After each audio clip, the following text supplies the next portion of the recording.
Halo Sobat Dunia Seribu Besar, semoga Sobat selalu diberi kesehatan, panjang umur, dan rizki yang melimpah, amin. Sebelum masuk ke alur ceritanya, jangan lupa dukung channel ini ya dengan klik subscribe, like, komen, dan share, terima kasih. Mari kita lanjutkan perjalanan, Li Qiye. Setelah sekian lama, dia akhirnya bangkit perlahan. Dia membungkuk dan dengan lembut dan tulus mencium dahi Li Qiye. Pergi, ketika kamu sudah mengambil keputusan, datang dan temukan aku lagi. Li Qiye dengan lembut memposisikan lengan bajunya. Mei Suyao tidak berkata apa-apa lagi. Dia berbaring di tempatnya sebelum pergi. Saat dia melangkah melewati pintu, dia berbicara, katakan pada kakek tua itu bahwa aku tidak pernah menunjukkan belas kasihan kepada musuhku, tapi aku juga tidak pelit kepada mereka yang berjanji setia padaku. Untunglah dia sangat bijaksana dan cerdas. Saya akan menyampaikan pesannya. Dia dengan lembut mengangguk dan pergi. Tidak lama setelah dia pergi, Li Xuangyan dan Chen Baojiao masuk. Chen Baojiao memeriksanya dan berkata, "Bangsawan muda, jangan bilang kamu menindasnya, sepertinya dia tadi menangis. Apakah bangsawan mudamu terlihat seperti seseorang yang menindas wanita?" Li Qiye tersenyum dan menenangkan, "Saya hanya membantu membuka pikiran terhadap dunia baru." Li Xuangyan dengan penasaran bertanya, "Dunia seperti apa?" Li Qiye terkekeh dan menjawab, "Ini adalah dunia yang kalian berdua tidak perlu lihat karena kalian sudah memiliki kebahagiaan, kegembiraan, dan aspirasi. Dia tidak sama. Dengan tulang abadi untuk tulang jiwa, dia menjadi apatis terhadap semua hal setelah memahaminya. Jika saya tidak menunjukkan dunia barunya, dia akan terus menempuh jalan ini dan akhir hayatnya adalah berpindah agama ke agama Buddha atau hidup dalam api unggun. Itu akan sia-sia bagi seseorang dengan bakatnya. Jadi bangsawan muda mengatakan bahwa kamu ingin menerima gadis cantik di dunia Kaisar Fana." Chen Baojiao berkedip dan berbicara dengan cara yang berputar. Dia tersenyum dan kecewa, "Saya hanya menghargai bakatnya. Nenek moyang sekolah Sungai Abadi telah berusaha memenangkan hati saya, jadi saya hanya memberi kesempatan. Kakek tua itu sangat bijaksana selama ini. Dewi Mei adalah kecantikan nomor satu di dunia Kaisar Fana kita, jadi kamu harus menerimanya. Siapa lagi yang bisa menandinginya selain kamu?" Chen Baojiao melanjutkan tawarannya. "Tepatnya, bangsawan mudamu tidak mempedulikan hal itu." Dia tersenyum dan kecewa. "Tidak buruk untuk menyesalinya. Mengapa kita harus membiarkan orang lain memiliki kecantikan nomor satu?" Li Xuangyan yang selalu dingin menambahkan dengan penyampaian yang datar. Li Qiye tersenyum menanggapinya, "Jangan memikirkan masalah cintaku. Aku akan membawa kalian berdua ke dunia iblis kekaisaran kecil sekarang." Dia memandang mereka berdua dan bertanya, "Mengapa Cuyun tidak ada di sini?" Dia telah berjanji untuk membawa Ye Cuyun melihat dataran tinggi pemakaman Buddha sebelumnya dan mencari keberuntungan untuknya. Namun, dia tidak ada di sini saat ini. "Aku tidak tahu." Chen Baojiao mengangkat bahu sedikit, "Saya tidak tahu apa yang terjadi di sini, saya merasa dia telah sedikit berubah. Dia ingin hidup dalam pemandangan." Li Xuangyan jauh lebih sensitif daripada Chen Baojiao dan berkata, "Saya pikir itu baik-baik saja bagi Anda. Menurut pendapatku, dia ingin mengikutimu tetapi tidak percaya diri untuk mengikutinya, jadi dia lebih suka mengasingkan diri." Li Qiye tidak berkata apa-apa lagi dan hanya menghela nafas. Dia memahami pilihan Ye Cuyun. Dia telah memberinya pilihan, tapi pada akhirnya, dia memilih jalan yang berbeda. Dia lebih memilih menyerahkan segalanya pada takdir daripada memaksakan masalah dunia ini. Ini adalah pilihannya. Pada akhirnya, dia berkata dengan jelas, "Jika sudah ditakdirkan, maka kita akan bertemu lagi." Malam ini, banyak orang yang tidak bisa tidur di kota Buddha setelah mengetahui bahwa Buddha jahat adalah Li Qiye. Para pihak yang menelepon di sini pergi tidur dengan berat hati. Hal ini terutama terjadi pada generasi muda yang tenggelam dalam keputusasaan dan tidak melihat adanya harapan. Semua orang telah melihat betapa tak terpecahkannya Buddha jahat dengan mata kepala mereka sendiri. Setelah dia dibuang oleh Spirit Mountain, seluruh dunia dijanjikan. Di mata mereka, akhirnya tiba saatnya untuk mengucapkan selamat tinggal kepada kawan Buddha jahat ini. Namun sekarang, identitas asli Evil Buddha ternyata adalah Li Qiye. Tidak peduli apakah dia seorang biksu atau seorang yang berpikiran sempit, dia tetap tidak terkalahkan. Kenyataannya membuat orang tidak bisa tidur. Generasi ini benar-benar membuat masyarakat menderita. Meskipun kelompok Jikong Wudi dan Zansi cukup kuat, saya khawatir mereka tetap tidak akan mampu bersaing dengan Verces. Seseorang berkata dengan emosi, yang paling sial tetaplah Raja Fana Pilar Permata. Dia kalah lagi dan lagi dari Verces, jadi saya bertanya-tanya apakah jantung Daonya mempengaruhi atau tidak. Akankah dia mampu bangkit dari kekalahannya sekali lagi? Jika dia tidak dapat berdiri dari tempatnya terjatuh, semuanya akan benar-benar berakhir padanya. Gumam yang lain, tidur tidak mungkin terjadi malam ini. Bagi semua jenius lainnya, Li Qiye adalah mata yang menekan dada mereka, membuat mereka kehabisan napas. Di antara mereka, Kaisar Langit Lin adalah yang paling keren. Dia menatap langit malam di atas kota dan terkekeh, era yang hebat ini pasti akan cemerlang. Saya tidak sabar melihat kakak laki-laki senior bertemu dengan saingan yang kuat. Meskipun Zansi tidak acuh tak acuh seperti Lin dalam masalah ini, dia masih sangat yakin, tidak ada orang yang selamanya tak terkalahkan di dunia ini, pemenang hanya akan ditentukan di ujung jalan. Dia mencoba untuk memperkuat hati Daonya. Di bawah bulan yang sama, Bai Jianzhen memeluk pedangnya dan berdiri diam di tempatnya. Malam itu menelan sikap dinginnya yang sedingin pedang.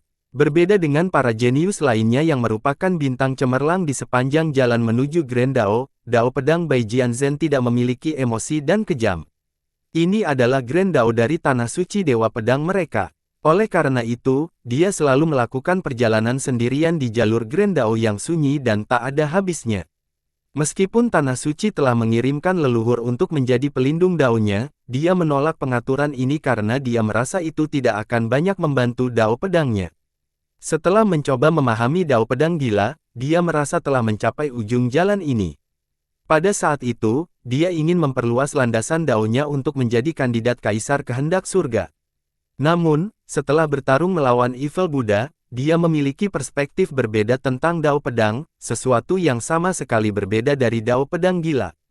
Dia membutuhkan inovatif. Ada panggilan dalam dirinya, dan dia mendengarnya dengan sangat baik.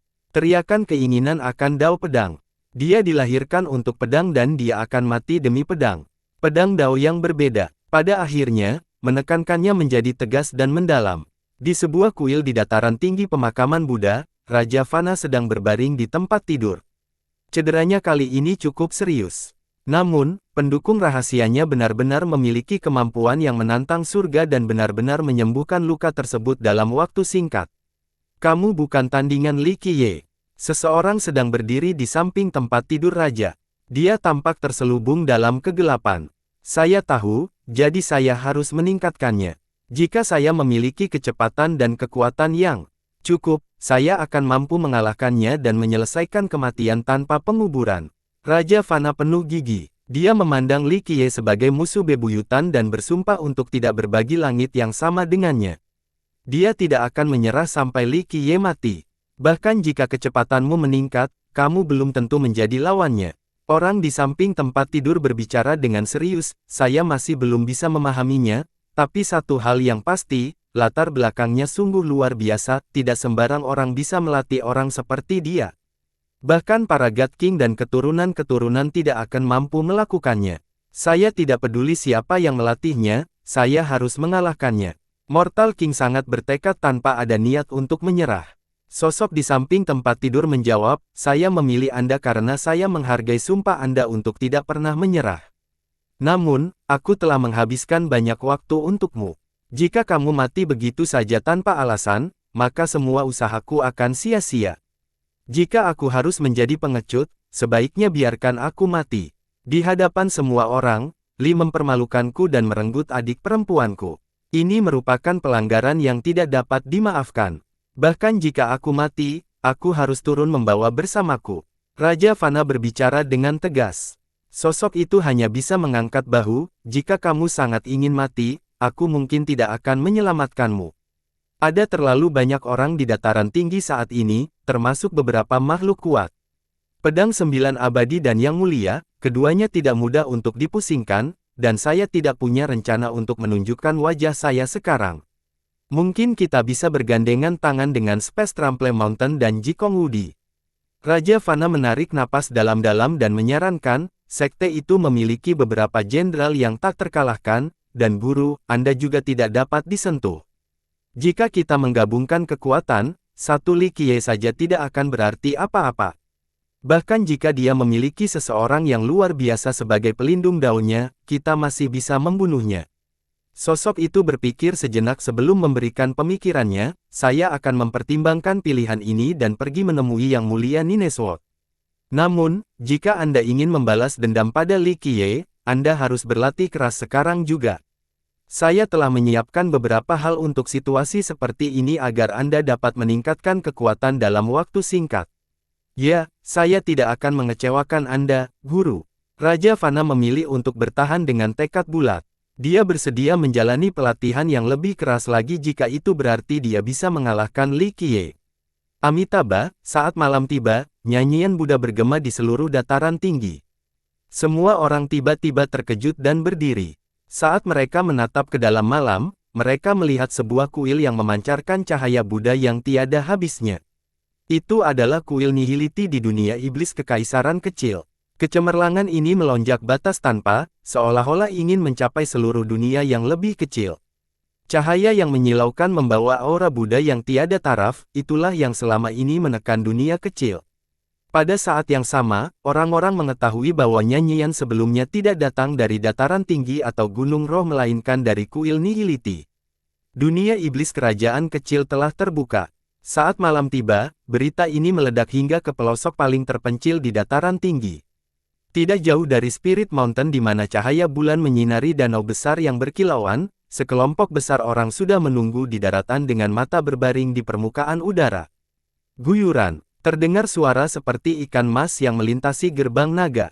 Lebih banyak gelembung muncul dalam pemandangan yang sangat hidup dan indah seolah-olah mereka memiliki perasaannya.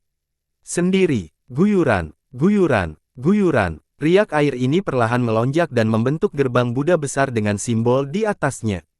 Setiap simbol sepertinya menekan dunia di dalam, mencegah makhluk di dalamnya keluar. Gerbang menuju dunia yang lebih rendah ada di sana, ayo kita berangkat. Seorang leluhur berteriak setelah melihat portal stabilisasi.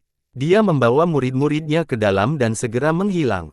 Orang lain segera menyusul. Mereka sudah terlalu lama menunggu kesempatan langka ini. Gemuruh. Kereta mengamuk di langit dengan Yang Mulia Ninesword memimpin. Jikong Wudi akan datang, kita harus menarik. Banyak orang terkejut setelah melihat tim ini dan saling melaju dengan terburu-buru menuju gerbang Buddha. Setelah Jikong Wudi datang, mereka yang belum masuk memberi jalan untuknya, tidak ada yang berani menghentikan mereka, terutama setelah melihat Yang Mulia duduk di atas kereta. Siapapun yang akan mengalami ketakutan. Setelah kelompok ini masuk ke dalam, para jenius lain seperti Zanzi, Kaisar Surgawi Lin, dan Raja Fana Pilar Permata juga masuk. Banyak orang yang penuh kekaguman setelah melihat Mortal King masih bersemangat dan siap bertarung.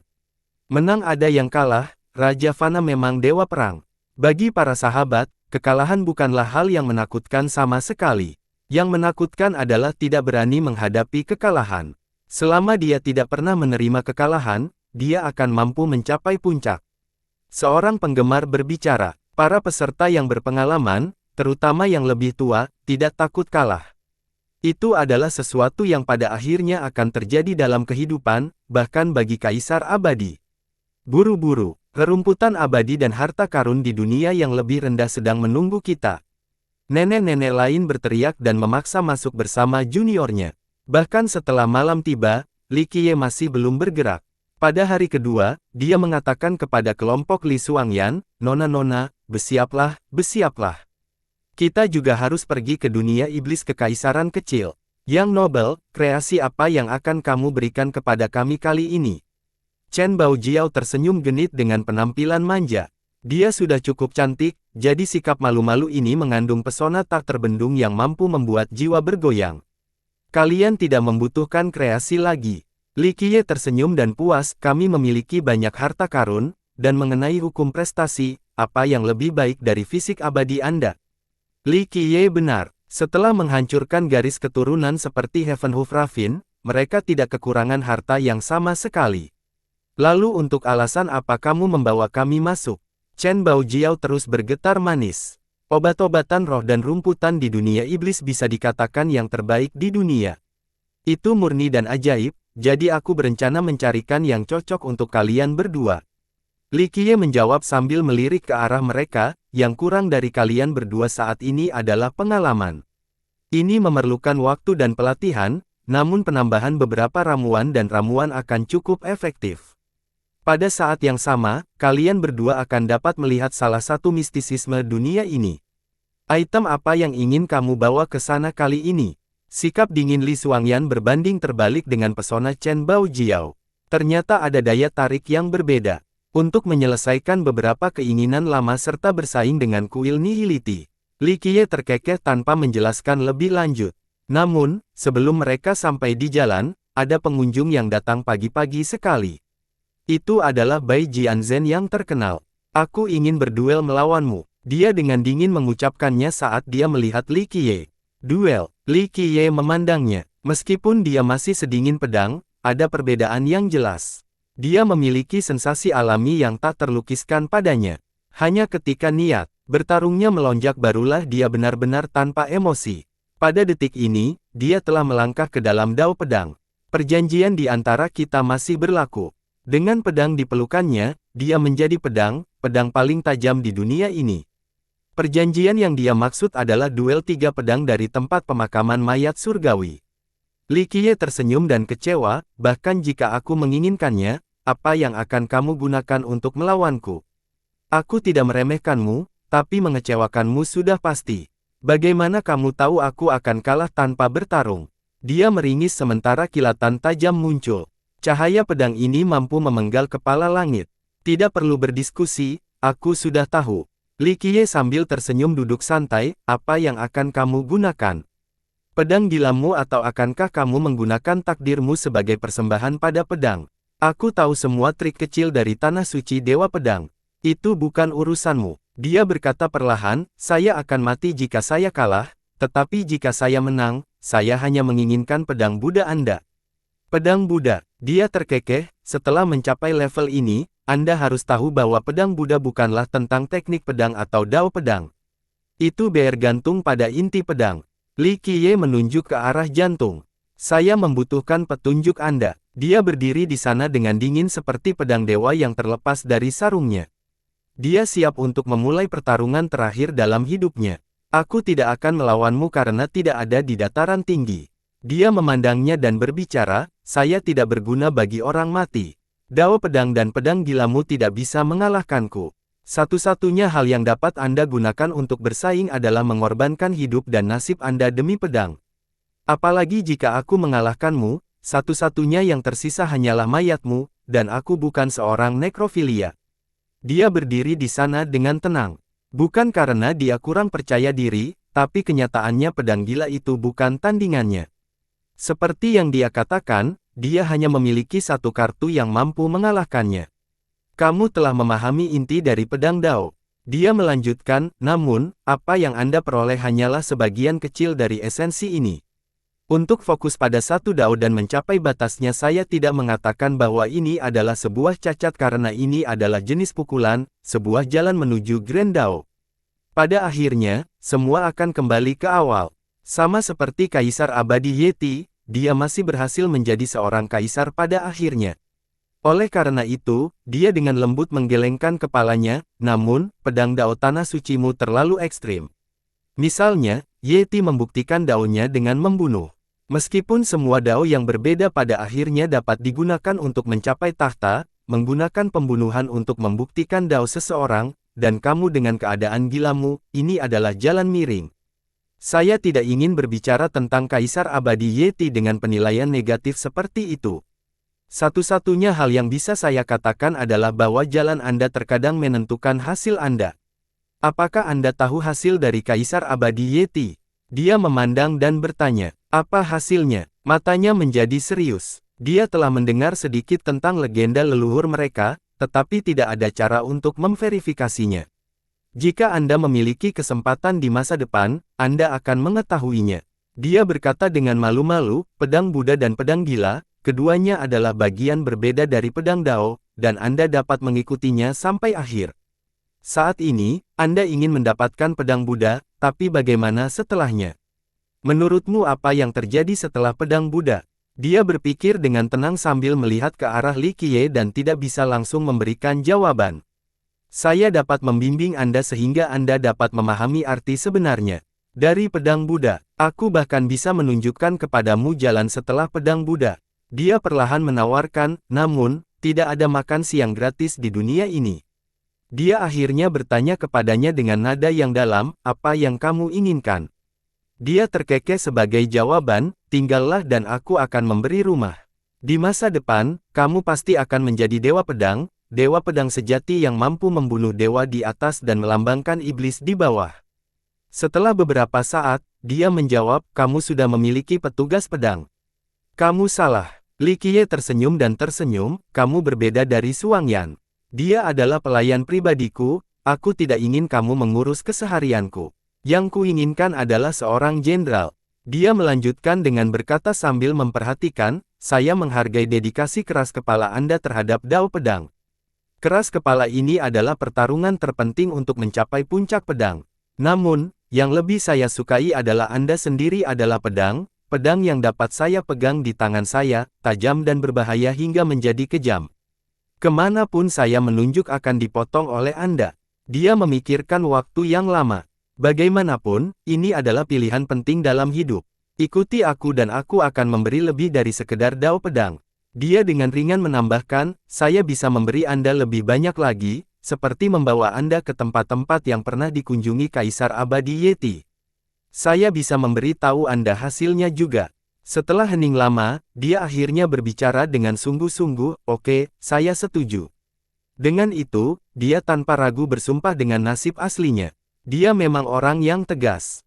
Setelah kesepakatan tercapai, Li Qiye memerintahkan, jika Anda memiliki sesuatu untuk dipersiapkan, lakukan sekarang. Kita akan menuju dunia iblis kekaisaran kecil. Bai Jianzhen tidak berkata apa-apa dan diam-diam pergi. Dan di sini aku berpikir bahwa kamu akan tinggal sebagai penghangat tempat tidur. Chen Baojiao membagikan setelah Bai Jianzhen pergi. Li Qiye tersenyum dan terkekeh, duel 3 pedang saat itu hanyalah lelucon. Aku hanya ingin sedikit menggodanya.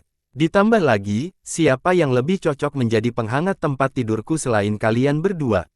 Dalam mimpimu, Chen Baojiao memuji dengan manis. Apalagi Li Suangyan yang dingin pun memiliki sedikit warna merah di wajahnya. Li Qiye berangkat ke dunia yang lebih rendah bersama Chen Baojiao dan Li Suangyan. Bai Jianzhen juga ikut serta karena dia tetap setia pada kesepakatannya dengan Li Qiye. Li Suangyan sedingin es dan Bai Jianzhen juga sama ketika pedangnya terselubung. Itu adalah rasa dingin yang tenang yang berbeda dari Li Suangyan.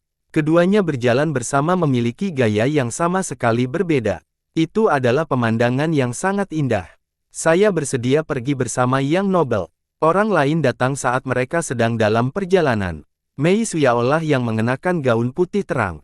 Meski sederhana, pesonanya tetap membuat orang lain terengah-engah. Saat ini, kecantikannya berbeda dari sebelumnya. Itu terasa seperti dunia lain namun alami. Semuanya sesuai dengan keinginannya, ini memberikan kebebasan yang sulit untuk dijelaskan. Mei Suyao mengungkapkan Li Qiye dengan sikap acuh tak acuh, namun jauh di lubuk matanya, Li Qiye melihat sesuatu yang luar biasa. Jalan menuju Grand Dao itu panjang, tapi pasti penuh warna. Li Qiye tersenyum dan menganggukkan kepalanya. Dia perlahan menjawab, tolong terus membimbing saya. Kalau tidak, aku akan terjebak dalam petualangan kecil seumur hidup, seperti katak di dasar sumur. Li Qiye hanya sedikit mengangguk lagi sambil tertawa kecil. Aku akan tinggal bersama saudara perempuanku di masa depan, tolong jaga aku. Mei Suyao yang alami memiliki sikap yang sangat rendah hati. Chen Baojiao meringkuk dan menatapnya sebentar sebelum memutar ke arah Li Qiye, kita bisa bersantai bersama Dewi Mei di sini. Li Suangyan, sebaliknya, hanya mengangguk sedikit sebagai salam. Dia tidak banyak bicara, tidak peduli siapa pembicaranya. Mengenai Bai Jianzhen, dia tidak mendapat tanggapan yang sama sekali. Dia bahkan lebih diam dan dingin dibandingkan yang lain, seperti sepotong logam. Mereka melanjutkan perjalanan ke dunia yang lebih rendah. Namun, saat mereka keluar kota, Bing Yuxia ada di sana. Dia duduk di keretanya sambil masih dikelilingi oleh keindahan. Li Qiye dan melihatnya memandang ke langit sambil tersenyum, sepertinya kamu tidak ikut denganku. Smelly Qiye, kamu punya begitu banyak wanita cantik di sampingmu, namun kamu tidak mau berbagi satu pun denganku. Siapa yang ingin pergi bersamamu? Aku sebenarnya takut kamu akan mencoba mencuri gadis-gadisku. Dia menyorotinya dan tertawa. Tentu saja, Li Qiye tidak membujuknya karena leluhur dari Istana Bulu Es sedang menemaninya. Dia hanya tersenyum dan melangkah ke langit untuk langsung duduk di keretanya. Saat berada di dekatnya, dia sangat mirip dengan orang itu. Dia duduk di sana dengan nyaman dan menutup matanya. Akhirnya, dia memandang Bing Yuxia dan berkata, kamu sudah mengambil keputusan. Bing Yuxia menatap dengan sinar aneh di matanya. Setelah beberapa saat, dia mengungkapkan senyuman santai, dunia ini sangat indah. Saya ingin bebas, kaisar abadi dan tak terpecahkan tidaklah penting, bukan begitu? Dunia ini memang sangat indah.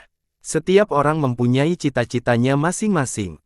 Li Qiye dengan lembut mengangguk, terikat di dunia biasa juga merupakan hal yang patut ditiru. Bing Yuxia menepuk telapak tangannya dengan kipas terlipat dan tertawa, ada terlalu banyak keindahan batu giok di sekitarnya, saya ingin menikmati semua romansa yang ditawarkan dunia ini. Li Qiye tersenyum dan akhirnya menyerahkan sebuah manual, ini adalah beberapa pengalaman dan temuan saya yang saya tulis tadi malam yang berhubungan dengan Heaven Cutting Tablet. Anda harus melihatnya. Sambil melihat manual di tangannya, dia menjadi sangat terkejut. Dia tidak menyangka hal ini akan terjadi karena dia sudah memilih. Kenapa? Dia mampir. Li Qiye dengan lembut membasahi rambutnya dan berkata, mungkin ini semacam takdir, atau mungkin, kamu mengizinkanku melihat sesuatu yang lain. Dia diam-diam menyimpan manualnya dan dengan lembut mengangguk, terima kasih. Kata-kata ini diucapkan dengan lembut, namun mengandung perasaan yang berat. 9 dunia memang penuh warna dan layak untuk dinikmati seseorang sepanjang hidupnya. Akhirnya, dia menepuk pundaknya dan berbicara secara tersirat sebelum pergi. Saat ini, dia memegang tangan dan menatapnya lagi. Kilau yang tak terlukiskan muncul di matanya sebelum dia akhirnya berbicara, pintu masuk ke Istana Bulu Es akan selalu terbuka untukmu. Aku akan menunggumu di sana. Pertemuan adalah takdir, tapi perpisahan juga takdir. Li Qiye tersenyum dan meninggalkan keretanya. Dalam sekejap mata, ketertarikannya menghilang di lanskap kota. Mereka berjalan lebih dulu. Di sisi lain, Li Qiye dan para gadis terus maju tanpa terburu-buru. Yang paling ganas ada di sini. Seseorang berteriak setelah Li Qiye datang ke danau besar. Banyak mata yang langsung mengaturnya. Semua orang segera membuat jalan karena tidak ada yang berani menghalanginya. Yang paling ganas, keindahan pedang ganda, Dewi Pedang Bai, dan Dewi Mei. Seseorang berkumpul setelah melihat orang-orang di belakangnya. Semua mata yang memandangnya sekarang memiliki banyak emosi yang berbeda, kekaguman dan kekaguman hanyalah dua dari sekian banyak emosi. Kemburuan juga ada di sana. Namun, terlepas dari perasaan mereka, tidak ada yang berani mengatakan apapun. Saat ini, yang paling ganas adalah seseorang yang ditakuti semua orang. Orang-orang akhirnya bisa bernapas lega setelah kelompoknya memasuki gerbang Buddha untuk menuju dunia bawah. Kemasyurannya tidak ada bandingannya, tidak heran mengapa keindahan pedang ganda, Dewi Pedang Bai, dan Dewi Mei semuanya ikut bersamanya. Seseorang tidak mau berkomentar setelahnya. Seorang pemuda terkenal berbicara dengan marah, apakah dia ingin melihat semua keindahan di dunia ini? Apakah dia sama sekali tidak peduli dengan perasaan bujangan seperti kita? Perasaan pantatku. Seorang senior menamparkan bagian belakang kepalanya dan bercanda dengan memarahi, seolah-olah wanita-wanita itu akan melihatmu, lihatlah dirimu di cermin kencing dulu. Junior ini tertawa canggung, paman, kamu tidak bisa menggangguku seperti ini, aku masih keponakanmu. Verces jelas layak mendapatkan gelar nomor 1. Seseorang berkomentar secara emosional, belum lagi Dewi Pedang Bai, siapa yang bisa memasuki mata Dewi Mei? Kudengar Jikong Wudi pernah mencoba merayunya sebelumnya, tapi dia sama sekali tidak tertarik padanya. Tapi lihat sekarang, dia langsung terpesona oleh Verces. Keberuntungan romantis ini benar-benar patut ditiru. Itu membuat orang menjadi gila karena cemburu. Orang lain yang menderita perasaan ini berkata, tetapi beginilah seharusnya manusia. Setelah memasuki gerbang Buddha, rombongan Li Qiye langsung dipindahkan ke dunia yang lebih rendah. Melihat sekelilingnya, orang akan menemukan gunung dan sungai megah di mana-mana dengan ombak yang mengepul. Dunia ini muncul di hadapan semua orang, memberikan rasa keunikan yang tak tertandingi. Yang satu berpikir untuk menjadi Buddha, yang lain ingin menjadi iblis, tetapi siapa yang tahu bahwa satu yang berpikir juga bisa menjadi kaisar? Li Qiye berkata tanpa emosi setelah masuk. Ini benar-benar terasa istimewa. Apalagi Li Xuangyan yang diam pun memberikan pendapatnya. Chen Baojiao juga merasakannya dan menambahkan, ya, ini adalah perasaan yang luar biasa. Saat berdiri di sini, saya merasa ada dua kekuatan berbeda yang mencoba mengendalikan kami. Bai Jianzhen tidak mengatakan apapun. Dia menatap cakrawala dengan serius yang sepertinya mampu menembus dunia ini. Setelah beberapa saat, dia memejamkan mata dan memeluk pedangnya sambil membentengi jantungnya. Li Qiye sambil tersenyum berkata, Jianzhen melakukannya dengan baik. Kalian berdua harus belajar darinya, tidak perlu penasaran. Kedua gadis itu dengan cepat melindungi hati Dao mereka juga. Dari mana datangnya kekuatan-kekuatan ini? Meski begitu, Chen Baojiao masih belum bisa menahan rasa penasarannya sepenuhnya. Li Qiye menatap Mei Suyao yang berdiri diam di samping dengan kehadirannya yang selalu transenden. Li Qiye membayangkan, Suyao, beritahu mereka.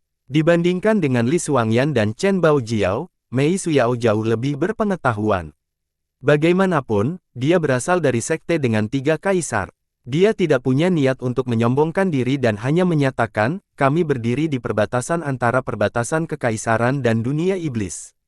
Di sebelah kiri adalah perbatasan sedangkan di sebelah kanan adalah dunia iblis.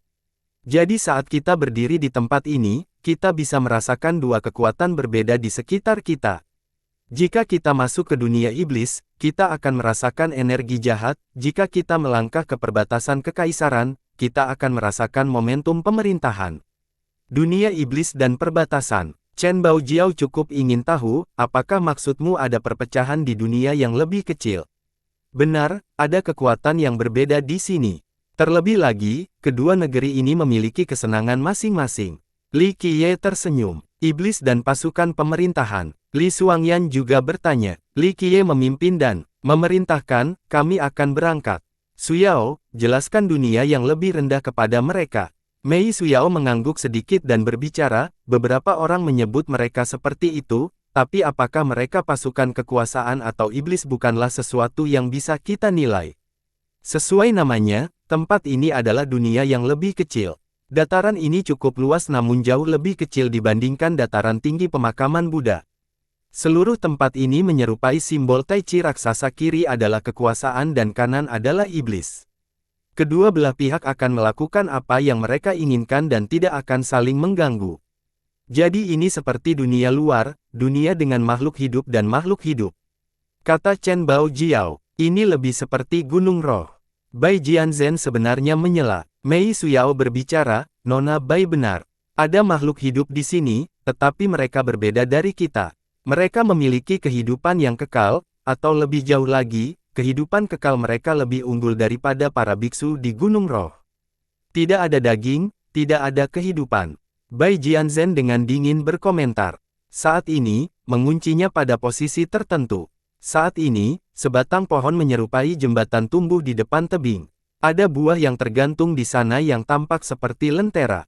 Di bawah pohon ini duduk seorang lelaki tua bermeditasi dengan menyilangkan kaki. Rambutnya semerah darah dan punggungnya memiliki 2 sayap yang tumbuh darinya. Aspek yang paling menakjubkan dari lelaki tua ini adalah energi jahat yang keluar dari tubuhnya. Itu telah mencapai tingkat perbaikan dalam bentuk benang seperti sutra.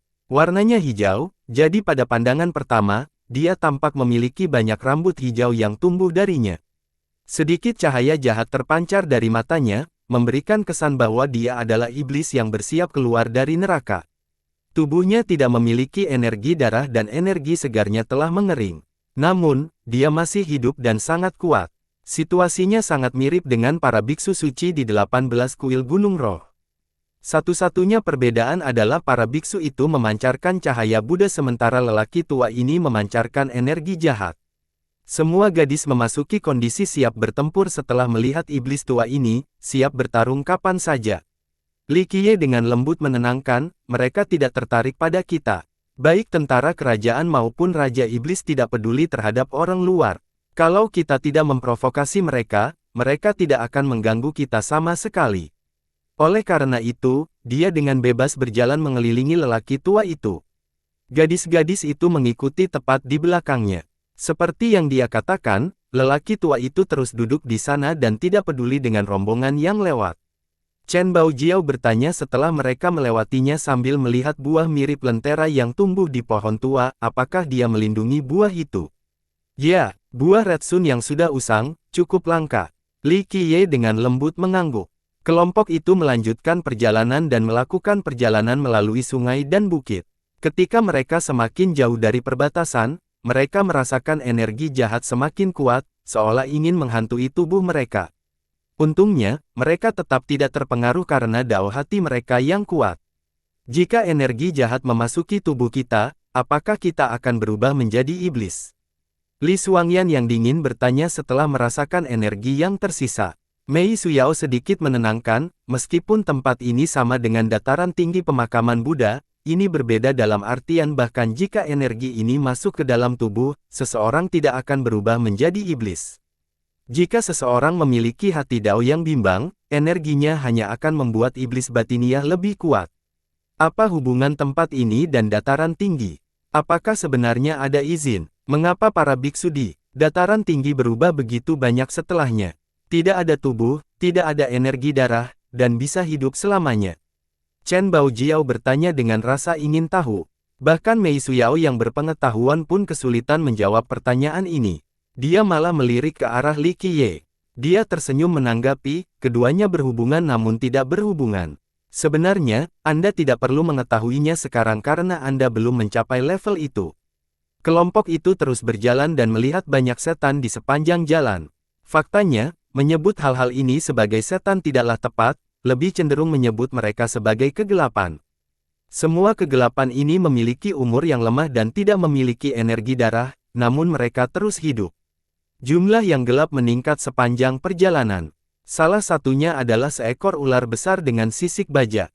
Energi jahat di sekelilingnya berputar di sekelilingnya. Ketika ia melingkari tubuhnya, ia tampak seperti gunung besar. Itu melindungi mawar kecil. Satu lagi hanyalah kerangka, menggumpal darah membentuk otot-otot yang kuat ini. Di matanya ada dua nyala api. Ia berjongkok di atas pohon keramat. Salah satunya hanyalah sebongkah lumpur. Lempengan lumpur ini terus mengalir. Saat energi jahatnya muncul, ia akan berubah menjadi raksasa atau gunung. Kadang-kadang, terlihat tanaman merambat tua tumbuh di atas tubuhnya. Para penggarap kegelapan di sini datang dalam berbagai bentuk dan wujud, namun prinsip dasarnya tetap sama, mereka tidak memiliki energi darah dan umur, namun mereka masih hidup dengan baik. Semua gadis menatap para penggarap gelap ini dengan hati-hati. Ketika mereka bertemu beberapa dari mereka dalam bentuk manusia, mereka sangat perhatian.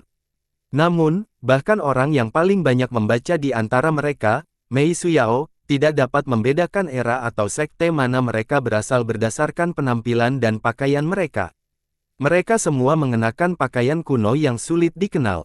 Bahkan jika mereka abadi selama ini, mereka pasti memiliki era permulaan. Bahkan Bai Jianzhen yang menjawab pun berkomentar. Mei Suyao sedikit menenangkan, aku tidak tahu, tidak ada catatan, atau setidaknya sekte saya tidak memiliki tulisan tentang masalah ini. Dia menatap Li Qiye pada saat ini. Mungkin dia satu-satunya yang bisa memberikan jawaban. Li Qiye tersenyum dan menjawab, era yang sangat tua. Saya hanya bisa memberitahu kalian bahwa itu terjadi sebelum dataran tinggi pemakaman Buddha muncul. Namun, sulit untuk mengatakan mana yang lebih tua antara perbatasan kekaisaran dan dunia iblis, ini memerlukan lebih banyak penelitian dan bukti. Bahkan sebelum dataran tinggi, Li Xuangyan terkejut, rumor mengatakan bahwa dataran tinggi itu sudah ada sebelum era Desolate. Kedua belas pekuburan tersebut sangat tua sehingga tidak ada yang dapat melacaknya kembali. Ada beberapa hal yang bisa terjadi, ada pula yang tidak. Li Qiye tertawa kecil dan tidak menjelaskan topiknya lebih lanjut. Apakah semua pembudidaya kegelapan di sini mengawasi obat-obatan roh dan pepohonan? Mereka bertemu banyak orang yang terlibat dalam kegelapan, namun para pihak yang menerima ini sama sekali tidak tertarik pada orang luar. Dunia iblis memiliki tumbuhan roh sedangkan perbatasan kekaisaran memiliki logam kerajaan. Mei Suyao menjelaskan, penggarap kegelapan membutuhkan obat mujarab dan rumput, sedangkan tentara kekaisaran membutuhkan baja kerajaan. Saya mendengar mereka terus hidup hanya karena materi ini. Jika tidak ada yang mengganggu mereka, mereka akan menjaga hal-hal ini selamanya. Mengapa mereka membutuhkan ramuan jika umur dan energi darah mereka sudah habis? Chen Baojiao cukup bingung dengan masalah ini. Li Qiye tersenyum, bukannya mereka membutuhkan obat mujarab, tidak percaya padaku. Anda dapat mencoba, menukarkan obat raja kepada mereka dan melihat apakah mereka ingin berdagang atau tidak. Karena itu, dia menyerahkan akar pengobatan raja padanya. Tindakan ini membuat Bai Jianzhen dan Mei Suyao memandangnya dengan bingung. Mereka berdua berasal dari garis keturunan kekaisaran, tetapi sekte mereka menganggap obat raja sangat berharga. Namun, Li Qiye memperlakukan akar ini seolah-olah itu hanyalah kubis biasa. Ini hanya membuat Chen Baojiao semakin penasaran. Dia mengambil obat raja dan berlari berdagang dengan seorang kultivator gelap. Kultivator gelap ini memiliki kepala singa dan tubuh manusia. Dia berada di dalam gua di bawah tebing untuk melindungi sehelai daun, tidak peduli bagaimana orang melihatnya, rumput muda ini tidak sebanding dengan obat raja di tangan Chen Baojiao. Sayangnya, kultivator gelap mengabaikan permintaannya untuk berdagang. Pada awalnya, dia takut kultivator kegelapan tidak akan memahaminya, jadi dia berkomunikasi dengan niat ilahi.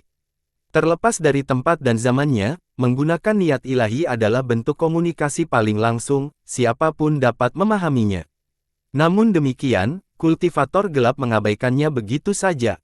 Dia akhirnya menjadi kesal karena omelannya dan membanting tangannya. Chen Baojiao mundur dengan tergesa-gesa saat ini. Setelah dia meninggalkan gua, kultivator ini tidak mengejarnya. Dia hanya meliriknya dengan malas sebelum menutup matanya untuk memasuki tidur nyenyak lagi. Baiklah kalau begitu, jangan berdagang. Apakah kamu harus bersikap kasar? Chen Baojiao bergumam pada dirinya sendiri. Dia tidak mengerti dan bertanya pada Li Qiye, bangsawan muda, apa alasannya? Mereka harus mengetahui barang-barang mereka, bukan? Li Qiye menjawab sambil tersenyum, saya akan mengajak kalian pergi melihat sesuatu dan kalian akan segera mengerti. Dia memimpin mereka hingga akhirnya mereka mendaki puncak yang tinggi. Di depan mereka ada jurang dengan pohon anggur tua tumbuh di dasarnya. Siapa yang tahu sudah berapa lama pohon ini ada di sana? Tanaman merambatnya tumbuh di seluruh jurang. Itu memancarkan cahaya redup yang menyerupai cahaya bulan dengan cara yang sangat indah. Itu sudah matang. Implorasi iblis akan segera dimulai. Li Qiye duduk di puncak dan diam-diam mengawasi pohon anggur di depan. Mei Suyao dan yang lainnya duduk bersamanya dan menunggu dengan sabar. Beberapa saat berlalu, akhirnya, seekor arachne naik dari dasar pohon anggur. Bagian atasnya adalah manusia sedangkan bagian bawahnya adalah laba-laba. Arachne ini cukup kuno. Ia melihat sekeliling sebentar sebelum ledakan besar terdengar. Energi jahat di sekujur tubuhnya melonjak ke langit dan seketika berubah menjadi kuali raksasa. Suara mendesing. Tanaman merambat mengeluarkan banyak suara. Seluruh pohon tersedot ke dalam kuali raksasa. Selanjutnya energi jahat berubah menjadi nyala api. Setelah dimurnikan, pohon itu berubah menjadi cairan sehijau batu giok. Ledakan. Kuali itu tiba-tiba menyempratkan cairan obat ini ke langit. Bang! Dalam sekejap mata, sebuah portal terbuka di langit dengan potongan rune yang disusun secara misterius dan kompleks, tidak ada yang bisa membedakannya. Portal itu langsung meminum semua esensi obat. Selanjutnya, energi jahat mengalir deras seperti sungai yang bergelombang. Kultivator kegelapan tidak berpikir dua kali. Ia membuka mulutnya untuk menelan energi jahat ini. Portal tersebut kemudian menghilang dan setelah menyalakan energi jahat, api jahat di sekitar tubuhnya menjadi lebih kuat dari sebelumnya. Adegan ini membuat para gadis tercengang. Gadis-gadis itu tidak menyangka bahwa para pembudidaya kegelapan tidak melindungi tumbuh-tumbuhan roh untuk dimakan, melainkan mengorbankan mereka ke surga. Ini disebut implorasi iblis. Yang lain juga berharap berdoa kepada iblis. Li Qiye dengan ringan menjelaskan, menggunakan obat-obatan roh untuk menukar energi jahat memungkinkan mereka menjadi lebih kuat. Semakin lama mereka berusaha untuk berkorban, semakin berharga obat-obatan ini dan semakin banyak energi jahat yang akan mereka terima. Mei Suyao akhirnya mengalihkan dari langit dan bertanya pada Li Qiye, apa yang ada di balik portal itu. Apalagi tulang abadi miliknya tidak dapat memahami portal itu sebelumnya. Rune itu terlalu misterius dan mendalam, belum lagi jumlah yang banyak. Itu adalah lautan yang luas dan mistis. Yah, mata Li Qiye sedikit menatap ke langit, ini adalah rahasia yang tidak diketahui siapapun. Mei Suyao tahu bahwa Li Qiye pasti tahu setidaknya sedikit, tapi dia tidak mau membocorkannya lagi. Saat ini, Li Qiye melihat ke arah Chen Baojiao dan tersenyum, sekarang kamu seharusnya tahu mengapa kegelapan-kegelapan ini tidak mau berdagang denganmu. Obat roh kami dimurnikan dengan api di dalam kuali. Energi jahat hanya akan menajiskan mereka. Namun vegetasi di sini berbeda. Tumbuh di tempat ini, energi jahat tidak berpengaruh pada mereka. Saya masih belum mengerti. Li Xuangyan berbicara, para penggarap kegelapan ini telah memiliki kehidupan abadi, mengapa mereka menginginkan lebih banyak energi jahat? Apa gunanya memiliki lebih banyak? Kamu salah dalam hal ini. Di dunia iblis, peringkat seseorang sangat ketat. Semakin kuat Anda, semakin tinggi pangkatnya. Li Qiye dengan lembut menenangkan. Apa gunanya menjadi lebih kuat? Lagi pula mereka tidak bisa meninggalkan dunia iblis. Jangan bilang padaku bahwa setelah menjadi kuat, mereka akan bekerja sama untuk membuka segel Gunung Roh. Bai Jianzhen bertanya dengan nada acuh tak acuh. Salah lagi, mereka tidak melakukannya untuk membuka segel dari Gunung Roh. Penindasan yang dilakukan di dunia yang lebih rendah adalah karena alasan yang berbeda, kata Li Qiye. Chen Baojiao bertanya, untuk alasan apa mereka tidak pergi? Meskipun dunia iblis besar, ia masih terlalu kecil dibandingkan dengan 9 dunia. Li Qiye terkekeh dan menjawab pertanyaannya sendiri, pernahkah kamu melihat seorang biksu dari dataran tinggi pergi? Atau seorang biksu suci yang meninggalkan Gunung Roh? Laut Buddha tidak terbatas. Mei Suyao mengundang dengan bertanya, aku mendengarnya setelah memasuki Gunung Roh, tidak ada jalan keluar. Yah, mereka juga tidak ingin pergi. Di mata mereka, Nalada dan kerajaan Buddha adalah tujuan akhir mereka. Begitu mereka naik, mereka akan memiliki kehidupan abadi yang sejati. Pernyataan itu benar dan salah. Li Qiye menjelaskan, kata-katamu benar untuk Gunung Roh, tapi tidak untuk dunia iblis berukuran kecil. Faktanya, ini adalah dua masalah yang berbeda. Dia melihat ke arah kelompok itu dan melanjutkan, para biksu dan penggarap kegelapan serta tentara kekuasaan di sini memiliki alasan berbeda untuk tidak pergi. Faktanya, para penggarap kegelapan dan tentara pemerintahan akan pergi, atau lebih tepatnya, sehubungan dengan percakapan ini, mereka dapat memilih untuk pergi. Setelah mengatakan itu, dia menatap Cakrawala dan berbicara, kepergian mereka berbeda dari keberangkatan yang kalian semua pikirkan. Jika kamu berpikir bahwa meninggalkan dunia iblis kerajaan kecil adalah perpisahan, maka itu salah. Mereka berangkat ke tempat lain. Kemana mereka akan pergi setelahnya? Saya belum pernah mendengar tentang kegelapan dan tentara kekuasaan di 9 dunia. Mei Suyao merasa pendidikannya yang luas tidak mencukupi. Aku tidak tahu. Li Qiye merenung sejenak ketika pertanyaan ini diajukan. Setelah sekian lama, dia perlahan berbicara, ekspedisi tentara kekaisaran dan pembunuhan jahat di dunia iblis, keduanya akan berakhir, tapi siapa yang tahu apa tujuan? Sebenarnya, gadis-gadis itu tidak tahu apa yang dibicarakan Li Qiye. Hanya Mei Suyao yang menutupi kepalanya dan memikirkan kata-katanya. Sekolah sungai abadi miliknya memiliki 3 kaisar, jadi dia mengetahui lebih banyak rahasia. Oke, mari kita lanjutkan. Li Qiye berdiri dan kelompok itu melanjutkan perjalanan mereka. Banyak pihak yang bermusuhan telah memasuki perbatasan dan dunia iblis. Dunia iblis memiliki lebih banyak penyusup karena alasan yang sangat sederhana. Tumbuhan roh di sini didambakan oleh para penggarap karena mereka cukup berharga. Di sisi lain, logam kerajaan di sisi lain tidak terlalu berguna. Oleh karena itu, para penggarap yang datang ke dunia iblis kekaisaran kecil akan datang untuk mencari tumbuh-tumbuhan roh di dunia iblis. Pada saat ini, seseorang dapat melihat kehadiran mereka di mana-mana di dunia iblis. Vegetasi yang dilindungi oleh para petani gelap nampaknya bahkan lebih berharga, memicu keserakahan para petani biasa. Hal ini mengakibatkan banyak bentrokan antara kedua belah pihak. Bagaimana kelanjutannya bisa dengan mudah dibayangkan. Belum lagi para penggarap kegelapan ini cukup kuat, mereka juga tidak bisa dibunuh. Jadi, yang kalah dalam pertempuran ini adalah kekuatan yang luar biasa. Banyak dari mereka yang terkoyak hidup-hidup atau terhisap energi darahnya hingga kering dan menjadi mayat kering. Beberapa eksistensi kuat berhasil mencuri beberapa bahan obat dari para penggarap gelap ini. Namun, ketika mereka bertemu dengan orang-orang yang benar-benar kuat, mereka hanya bisa lari menyelamatkan diri. Keabadian dikombinasikan dengan kekuatan mentah yang cukup menakutkan.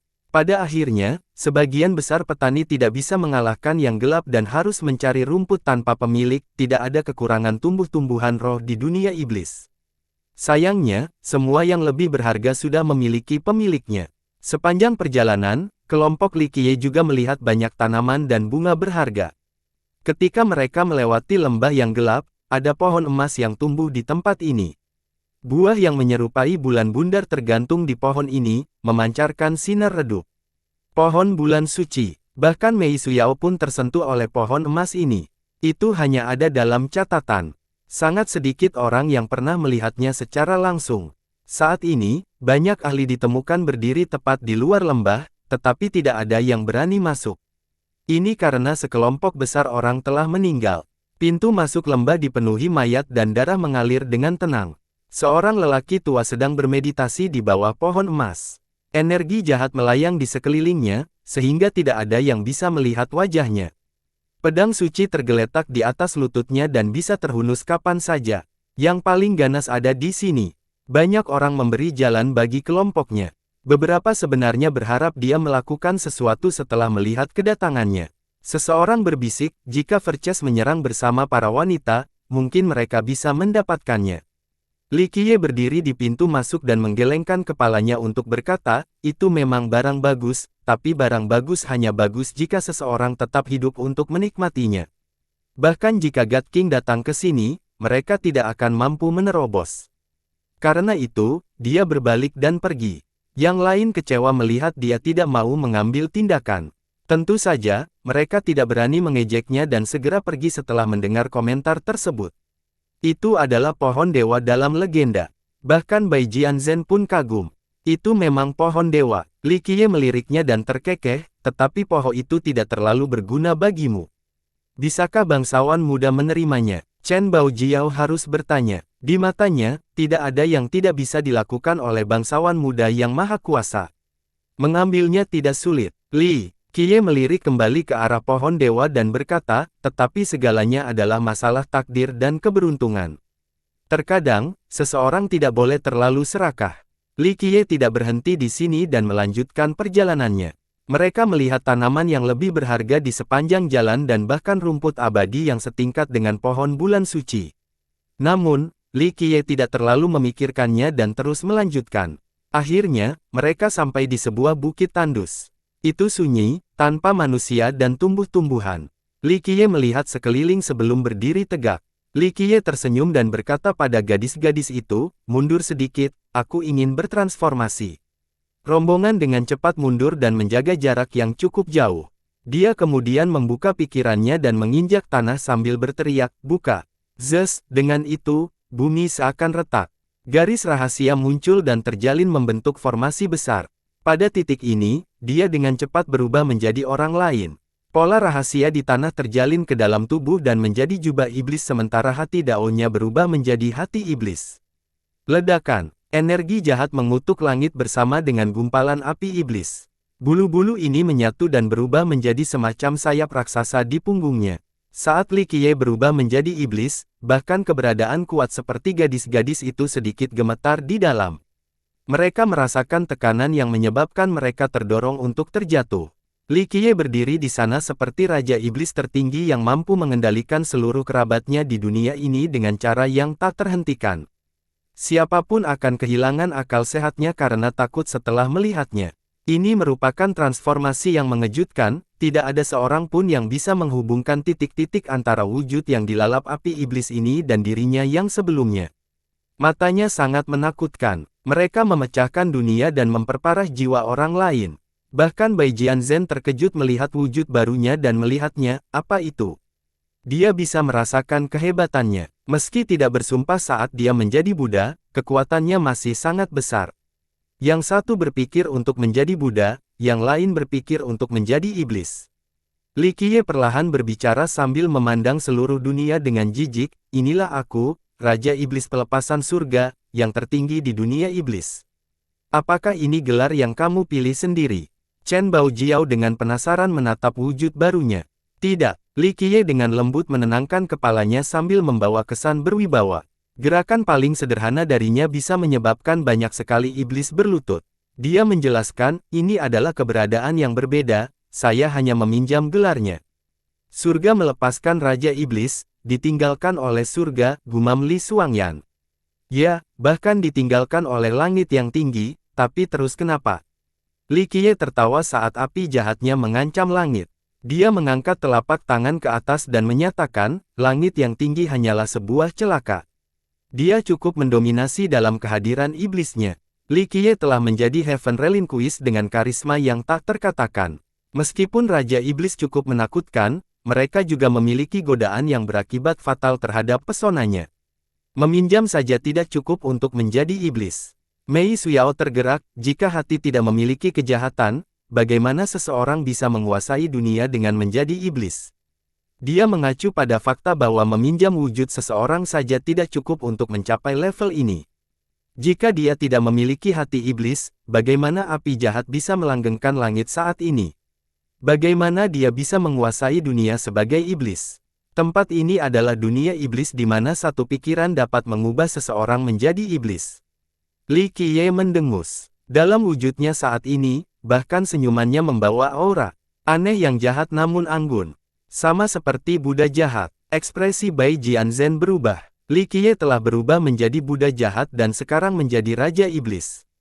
Transformasi ini bisa dikatakan tanpa cacat, seolah-olah dialah yang sebenarnya. Faktanya, ini adalah kenyataan. Seseorang bisa berpura-pura menjadi biksu sekaligus meminjam nama orang lain. Namun, kekuatan agama Buddha dan kehadiran jahat tidak dapat dipalsukan. Misalnya, Heaven Relinquished yang berdiri di depan mereka sama seperti namanya, di mana apinya menyerang langit. Itu merupakan perubahan yang substansial. Apakah kamu pernah mengembangkan iblis sebelumnya? Bahkan Li Xuangyan curiga. Sebelumnya, Li Qiye telah mengembangkan agama Buddha. Hanya dalam waktu singkat, ia menjadi Buddha jahat dengan dharma yang tak terhentikan. Satu pikiran bisa mengubahmu menjadi Buddha, tapi satu pikiran bisa mengubahmu menjadi iblis juga. Li Qiye hanya tertawa kecil.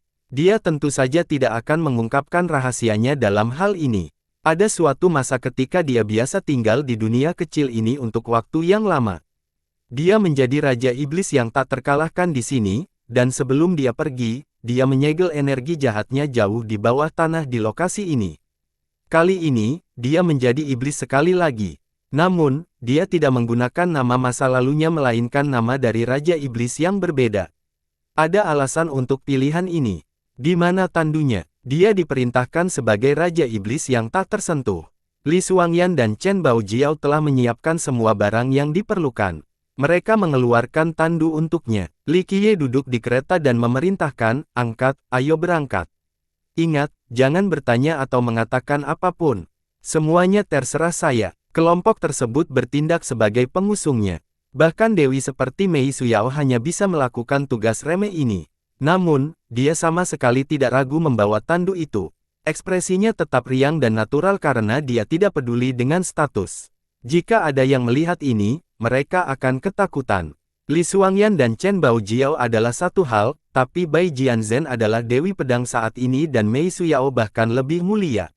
Berasal dari sekolah Sungai Abadi, dia memiliki penampilan yang tak tertandingi dan dipuji sebagai kecantikan nomor satu. Namun saat ini, keduanya hanya bisa membawa tandu Li Qiye.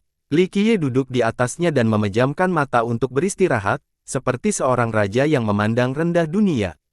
Orang jenius dan karakter tak terkalahkan hanya bisa menjadi pelayannya. Ini benar-benar tidak terpecahkan. Keempat gadis itu membawa kereta melintasi sungai dan bukit menuju daerah terpencil. Sepanjang jalan, mereka bertemu dengan lebih banyak kegelapan yang melindungi obat-obatan roh mereka sebagian besar sedang tidur. Namun, ketika tandu itu lewat, betapapun kuatnya para penggarap tersebut, mereka segera bangun dan bersujud di tanah. Meskipun tidak ada kata-kata yang diucapkan, ekspresi mereka penuh rasa hormat. Dunia iblis adalah tempat di mana peringkat itu penting. Heaven Relinquished adalah iblis yang berperingkat sangat tinggi, jadi kemanapun dia pergi, para penggarap kegelapan ini akan menghormatinya. Akhirnya, di bawah bimbingan Li Qiye, keempat gadis itu membawa tandu tersebut ke dalam sungai besar. Setelah memisahkan arus untuk memberi jalan, mereka langsung turun ke dasar sungai. Akhirnya, mereka tenggelam ke dalam jurang bawah air yang sangat dalam. Mereka menemukan ada gumpalan cahaya di wilayah ini di antara arus. Di tempat ini ada istana kristal. Namun, itu ditutup dan ditutup oleh kekuatan yang kuat. Li Qiye merengut setelah melihat istana yang tertutup. Dalam sekejap mata, api iblisnya membumbung tinggi dan seluruh istana bergetar. Klik, pada detik ini, istana perlahan terbuka. Seekor naga iblis berenang keluar dari dalam. Naga ini tetaplah naga banjir karena memiliki ciri khas dari ras ini. Namun, ia hampir berubah menjadi naga sejati. Itu sangat kuat dan menakutkan dan benar-benar lebih buruk daripada beberapa penggarap kegelapan di luar. Setidaknya levelnya sama dengan lelaki tua yang duduk di bawah pohon bulan suci. Saya tidak tahu tuanku akan daang, mohon maafkan saya. Naga itu terletak di tanah dan membungkuk hormat. Li Qiye tetap tanpa emosi dengan aura jahatnya yang melonjak seperti badai. Dia tidak repot-repot menjawab sementara gadis keempat itu membawa tandunya ke dalam istana kristal. Ada banyak cahaya yang memancarkan harta karun yang tak terhitung banyaknya di tempat ini. Batu ilahi, senjata surgawi, logam abadi, harta karun ini dibagikan secara acak di tanah. Tampaknya naga iblis tidak tertarik pada harta karun ini. Kultivator manapun akan menjadi gila saat melihat perbendaharaan ini. Li Qiye, sebaliknya, tidak peduli dengan harta karun ini. Gadis-gadis itu takut ketahuan, jadi mereka menjaga sikap tenang. Mereka fokus membawa tandu. Li Qiye memperhatikan tanpa harta karun itu. Setelah memasuki istana, Li Qiye duduk di singgasana tanpa ragu-ragu. Naga iblis tidak berani menunjukkan sedikit pun. Dia berdiri di samping dengan sikap patuh. Meski begitu, dia masih mencuri pandang ke arah gadis-gadis itu. Apakah kamu tertarik dengan selirku? Li Qiye dengan dingin menatap naga itu sambil duduk dengan bangga di singgasananya. Naga itu segera jatuh ke tanah dan berkata, mohon maafkan saya, tuanku. Si kecil ini hanya penasaran sesaat. Gadis-gadis itu sedikit tersipu setelah mendengar Li Qiye, tapi mereka tidak mengatakan apapun untuk mempertahankan aksinya. Li Qiye tidak menjadi marah. Dia berkata dengan acuh tak acuh, saya datang ke tempat Anda hanya untuk satu barang. Bolehkah aku bertanya apa yang dikehendaki Tuhanku? Katakan saja dan si kecil ini akan segera mengambilnya. Naga itu langsung merespons. Li Qiye dengan dingin berbicara, di istana kristalmu, satu-satunya benda yang dapat menarik perhatianku adalah bunga di kamar dalammu. Naga itu mulai ragu setelah mendengar permintaan tersebut. Ia dengan lembut berbicara, tuanku, tentang itu. Li Qiye mengibaskan lengan bajunya dengan acuh tak acuh, aku tahu kamu ingin menggunakannya untuk implorasi iblismu, jadi aku tidak akan mengira sia-sia. Tuliskan keinginan Anda. Di hari yang berbeda di platform pembantaian jahat, keinginanmu akan terkabul. Terima kasih, tuanku. Naga itu tidak lagi ragu-ragu dan dengan cepat membungkuk sebelum mengambil barang itu. Setelah beberapa saat, naga itu kembali dan menawarkan kotak giok dengan kedua tangannya kepada Li Qiye. Li Qiye tidak repot-repot melihatnya dan langsung merasa tidak nyaman. Tuanku, ini doa iblisku. Naga itu dengan hormat juga menyampaikan keinginan tertulisnya kepada Li Qiye. Itu adalah batu giok ilahi yang diukir dengan doanya. Di masa depan di platform pembantaian jahat, pergilah ke tempat itu dan doamu akan terkabul. Li Qiye berbicara dengan dingin. Terima kasih atas rahmatmu. Sang naga kembali bersujud dengan penuh rasa syukur. Dengan sikap tidak berperasaan, Li Qiye memerintahkan, angkat tandu. Karena itu, dia menutup matanya lagi dengan temperamen yang angkuh. Ini sangat cocok dengan identitasnya saat ini sebagai Raja Iblis. Gadis-gadis itu tidak berani menghinanya sedikit pun. Mereka segera menurut dan membawa tandu keluar dari istana kristal. Begitu mereka meninggalkan sungai, Li Qiye dengan santai melemparkan kotak giok itu ke Li Xuangyan dan berkata, gadis kecil, barang bagus ini adalah hadiahmu. Li Xuangyan sedikit terkejut. Dia menenangkan diri, menangkap kotak itu, dan membukanya. Cahaya suci muncul dengan cara yang Luar biasa namun tanpa celah. Siapapun yang melihatnya akan merasa murni di dalam, seolah-olah tidak ada yang lebih suci dari benda ini. Itu adalah bunga teratai yang menyerupai ukiran batu giok. Itu sempurna, benar-benar sempurna. Teratai abadi macam apa ini? Bahkan mereka yang tidak mengetahuinya pun dapat mengetahui bahwa itu luar biasa hanya dengan melihat sekilas. Teratai suci Ibu Bumi. Li Qiye dengan ringan berkata, bunga ini sangat berguna bagimu karena kamu mengembangkan fisik ketidaksempurnaan kekosongan. Dengan itu, Anda akan dapat mengungkap aspek fisik yang lebih mistis. Terima kasih, bangsawan muda. Li Xuangyan mengucapkan terima kasih dan menyimpan kotak giok itu. Bangsawan muda menipu teratai abadi ini dari naga iblis itu. Chen Bao Jiao berkata, jika dia mengetahuinya, dia pasti akan menjadi gila. Li Qiye menyamar sebagai Heaven Relinquist untuk mengelabui teratai dari naga itu terlalu pintar. Dia tidak perlu mengeluarkan usaha apapun dan masih berhasil mendapatkan barang yang tiada taranya. Tidak, aku tidak berbohong. Li Qiye dengan lembut menenangkan, meskipun aku bukanlah Heaven Relinquist yang sebenarnya, aku tidak benar-benar menipu dia. Jawaban ini membuat kelompok sedikit bingung. Mereka tidak memahaminya, tapi kamu bukanlah pelepasan surga yang sebenarnya. Chen Bao Jiao berkomentar, ya, aku bukan dia. Li Qiye memilih, tetapi Heaven Relinquist yang sebenarnya akan membantu mengabulkan doa mereka. Bangsawan muda ingin pergi membahas Heaven Relinquist. Ekspresi Li Xuangyan berubah. Setelah melihat bangsawan mudanya, dia tahu betapa menakutkannya Raja Iblis ini. Jika keduanya bertemu saat Li Qiye masih dalam penyamaran, konsekuensinya mudah dibayangkan. Tidak, Heaven Relinquist akan datang dan menemuiku. Li Qiye tersenyum, legenda menyatakan bahwa dia telah lama hilang, tapi aku tahu dia masih ada di sini, di dunia iblis. Kamu mencoba memancing dia keluar. Mei Suyao segera memahami tujuan sebenarnya Li Qiye. Dia terkekeh, itu dan mengambil beberapa harta karun di sepanjang jalan. Sangat bodoh jika tidak melakukan hal itu karena obat-obatan di sini memang yang terbaik. Muda, bangsawan muda, apa sebenarnya platform pembantaian jahat itu? Bai Jianzhen berbicara, bangsawan muda, miliknya dipaksa dibandingkan dengan yang lain, namun pada akhirnya, dia tetap memilih untuk mengungkapkan. Karena dia memutuskan untuk tetap tinggal, dia harus meninggalkan kesombongannya. Terlebih lagi, bahkan kecantikan nomor 1, Mei Suyao, tidak dilindungi undang-undang, jadi mengapa dia harus bermaksud seperti itu?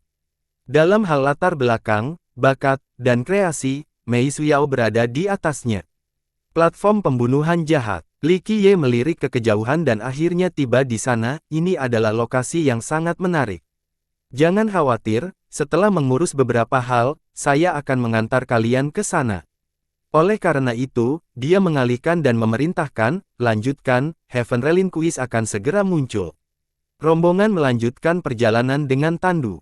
Tempat-tempat yang mereka kunjungi jarang dikunjungi pengunjung karena bahayanya yang besar. Akhirnya, mereka sampai di hadapan wajah yang luas.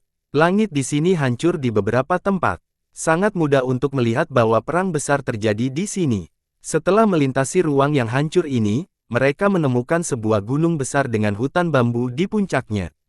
Angin sepoi-sepoi membuat bambu bergetar, memberikan perasaan yang sangat menyenangkan. Akhirnya, gadis-gadis itu membawa Li Qiye ke puncak. Saat mereka mencapainya, mereka merasakan niat pedang yang menakutkan. Ada seorang pria parubaya duduk di sana dalam berpose dengan mata tertutup rapat. Di depannya ada pedang kayu. Namun, pedang energi yang menakutkan tidak datang dari pria ini atau pedang kayu yang tergeletak, melainkan dari dahan bambu hijau tepat di depannya. Itu adalah dahan bambu kecil yang panjangnya hanya 3 kaki. Ada beberapa daun di atasnya sementara dahannya sendiri berwarna kuning. Memang cukup lebat, namun dilihat dari rona kuning di tengah badannya yang hijau, terlihat sudah tumbuh bertahun-tahun. Cabang yang tidak mencolok ini memancarkan niat pedang yang menakutkan. Siapapun akan gemetar setelah merasakan kekuatan yang, setelah dilepaskan, mampu mengiris paragon berbudi luhur hingga berkeping-keping. Pria parubaya itu membuka matanya saat Li Qiye dibawa ke puncak gunung. Bai Jianzhen gemetar setelah kilatan melihat pedang yang melintas di mata pria itu. Dia dipuji sebagai Dewi Pedang dengan pencapaian yang tak tertandingi di jalan ini. Jadi, begitu dia melihat cahaya pedang di matanya, dia tahu bahwa dia sangat berbakat dalam dao pedang. Surga melepaskan Raja Iblis, ucap pria itu setelah melihat Li Qiye di atas tandu. Dia tidak berdiri untuk menyambut Li Qiye karena dia masih sangat bangga. Li Qiye bertindak seolah-olah dia bisa berdiri bahu-membahu dengan langit yang tinggi. Dia sedikit melirik pria parubaya itu dan berbicara, pedang kayu Darkseid, setelah bertahun-tahun, sikap burukmu masih belum berubah. Dingin dan sombong seperti kerikil di kakus, menolak membungkuk bahkan setelah melihatku. Pria parubaya itu tidak berbicara dan malah menutup matanya. Dia adalah seorang Darkseid, jadi dibandingkan dengan Heaven Relinquish, masih ada jarak yang cukup jauh. Namun, harga dirinya tidak memungkinkannya untuk tunduk. Setelah bertahun-tahun tanpa kabar tentangmu, berpikir kamu pasti sudah menaiki platform pembantaian jahat. Orang suci kegelapan itu berbicara. Segera, keledai botak akan segera mengambil tindakan, jadi saya harus segera naik ke peron. Li Qiye duduk dengan megah di singgasananya dengan momentum yang mendorong sebagai raja segala iblis. Mata pria itu sedikit beralih setelah mendengar ini. Dia mengangkat kepalanya untuk melihat Li Qiye. Setelah beberapa saat, dia perlahan berkata, kamu akhirnya ingin naik ke platform pembantaian jahat. Banyak orang yang menaikinya, jadi bergabungnya aku dalam pertarungan ini seharusnya tidak terlalu mengejutkan. Li Qiye perlahan menjawab, saya telah diam selama bertahun-tahun karena saya tidak ingin melangkah masuk ke tempat itu. Namun, persiapanku sekarang sudah cukup, sekarang saatnya mengikuti jejak Raja Iblis. Orang suci kegelapan itu merenung dalam waktu lama sebelum bertanya, apa yang kamu butuhkan? Mata Li Qiye muncul di dahan bambu kecil dan berkata, aku ingin pedang bambu terfragmentasi milikmu. Mata Darkseid itu berputar lagi saat dia menatap ke arah Li Qiye, ini sedikit tidak terduga. Hal kecil seperti ini saja bisa dilihat olehmu. Gadis-gadis itu cukup terkejut setelah mendengar Darkseid itu. Mereka takut dia telah mengetahui penyamaran Li Qiye. Namun, Li Qiye tidak merasa terganggu.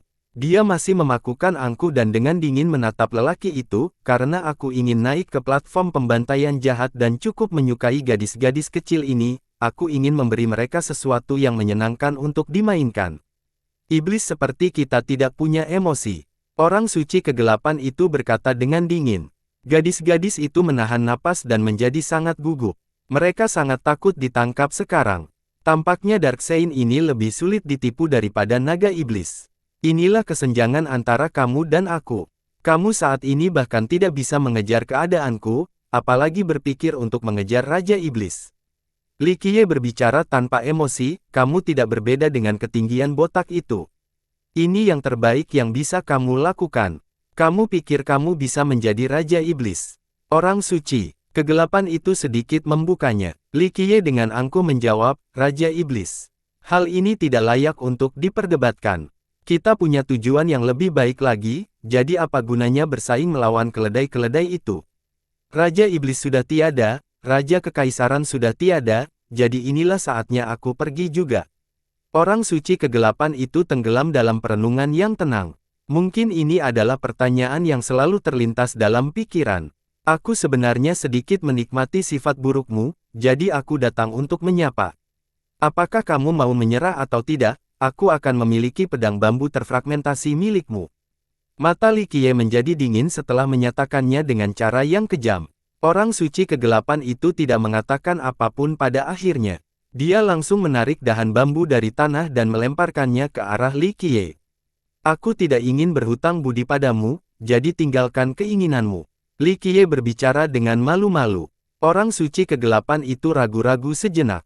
Akhirnya, dia mengukir doanya dan kemudian menghilang ke cakrawala. Setelah memastikan bahwa Darkseid benar-benar telah pergi, gadis-gadis itu akhirnya menghela nafas lega. Hampir saja, kami hampir tertangkap. Apalagi Li Xuangyan yang biasanya tenang pun berkemah. Li Qiye tersenyum dan dengan lembut menenangkan dirinya, Xuanger, kamu benar-benar terlalu meremehkan bangsawan mudamu. Bahkan jika aku tidak menyamar sebagai Heaven Relinquish, aku masih bisa menanganinya. Saat itu, dia juga merupakan Raja Iblis tertinggi dengan pertarungan yang sama. Siapakah Raja Iblis dan Raja Kerajaan? Chen Baojiao bertanya, apakah mereka menguasai dunia iblis kecil? Li Qiye tidak menjawab dan hanya tersenyum. Dia menunjuk ke arah Mei Suyao sehingga dia bisa menjawab Chen Baojiao. Legenda menyatakan bahwa Raja Iblis adalah penguasa dunia iblis dan Raja Kekaisaran adalah penguasa perbatasan kekaisaran. Namun, ini hanya terbatas pada legenda, belum ada yang pernah melihatnya sebelumnya. Beberapa orang bahkan berspekulasi bahwa mereka tidak ada dan itu hanyalah rumor yang tidak berdasar. Tidak, Raja Iblis dan Raja memang ada. Li Qiye duduk di tandunya dan menenangkan kepalanya dengan lembut.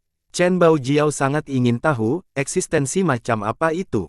Sangat tidak ada duanya. Siapa yang tahu? Belum ada seorang pun yang pernah melihatnya sebelumnya.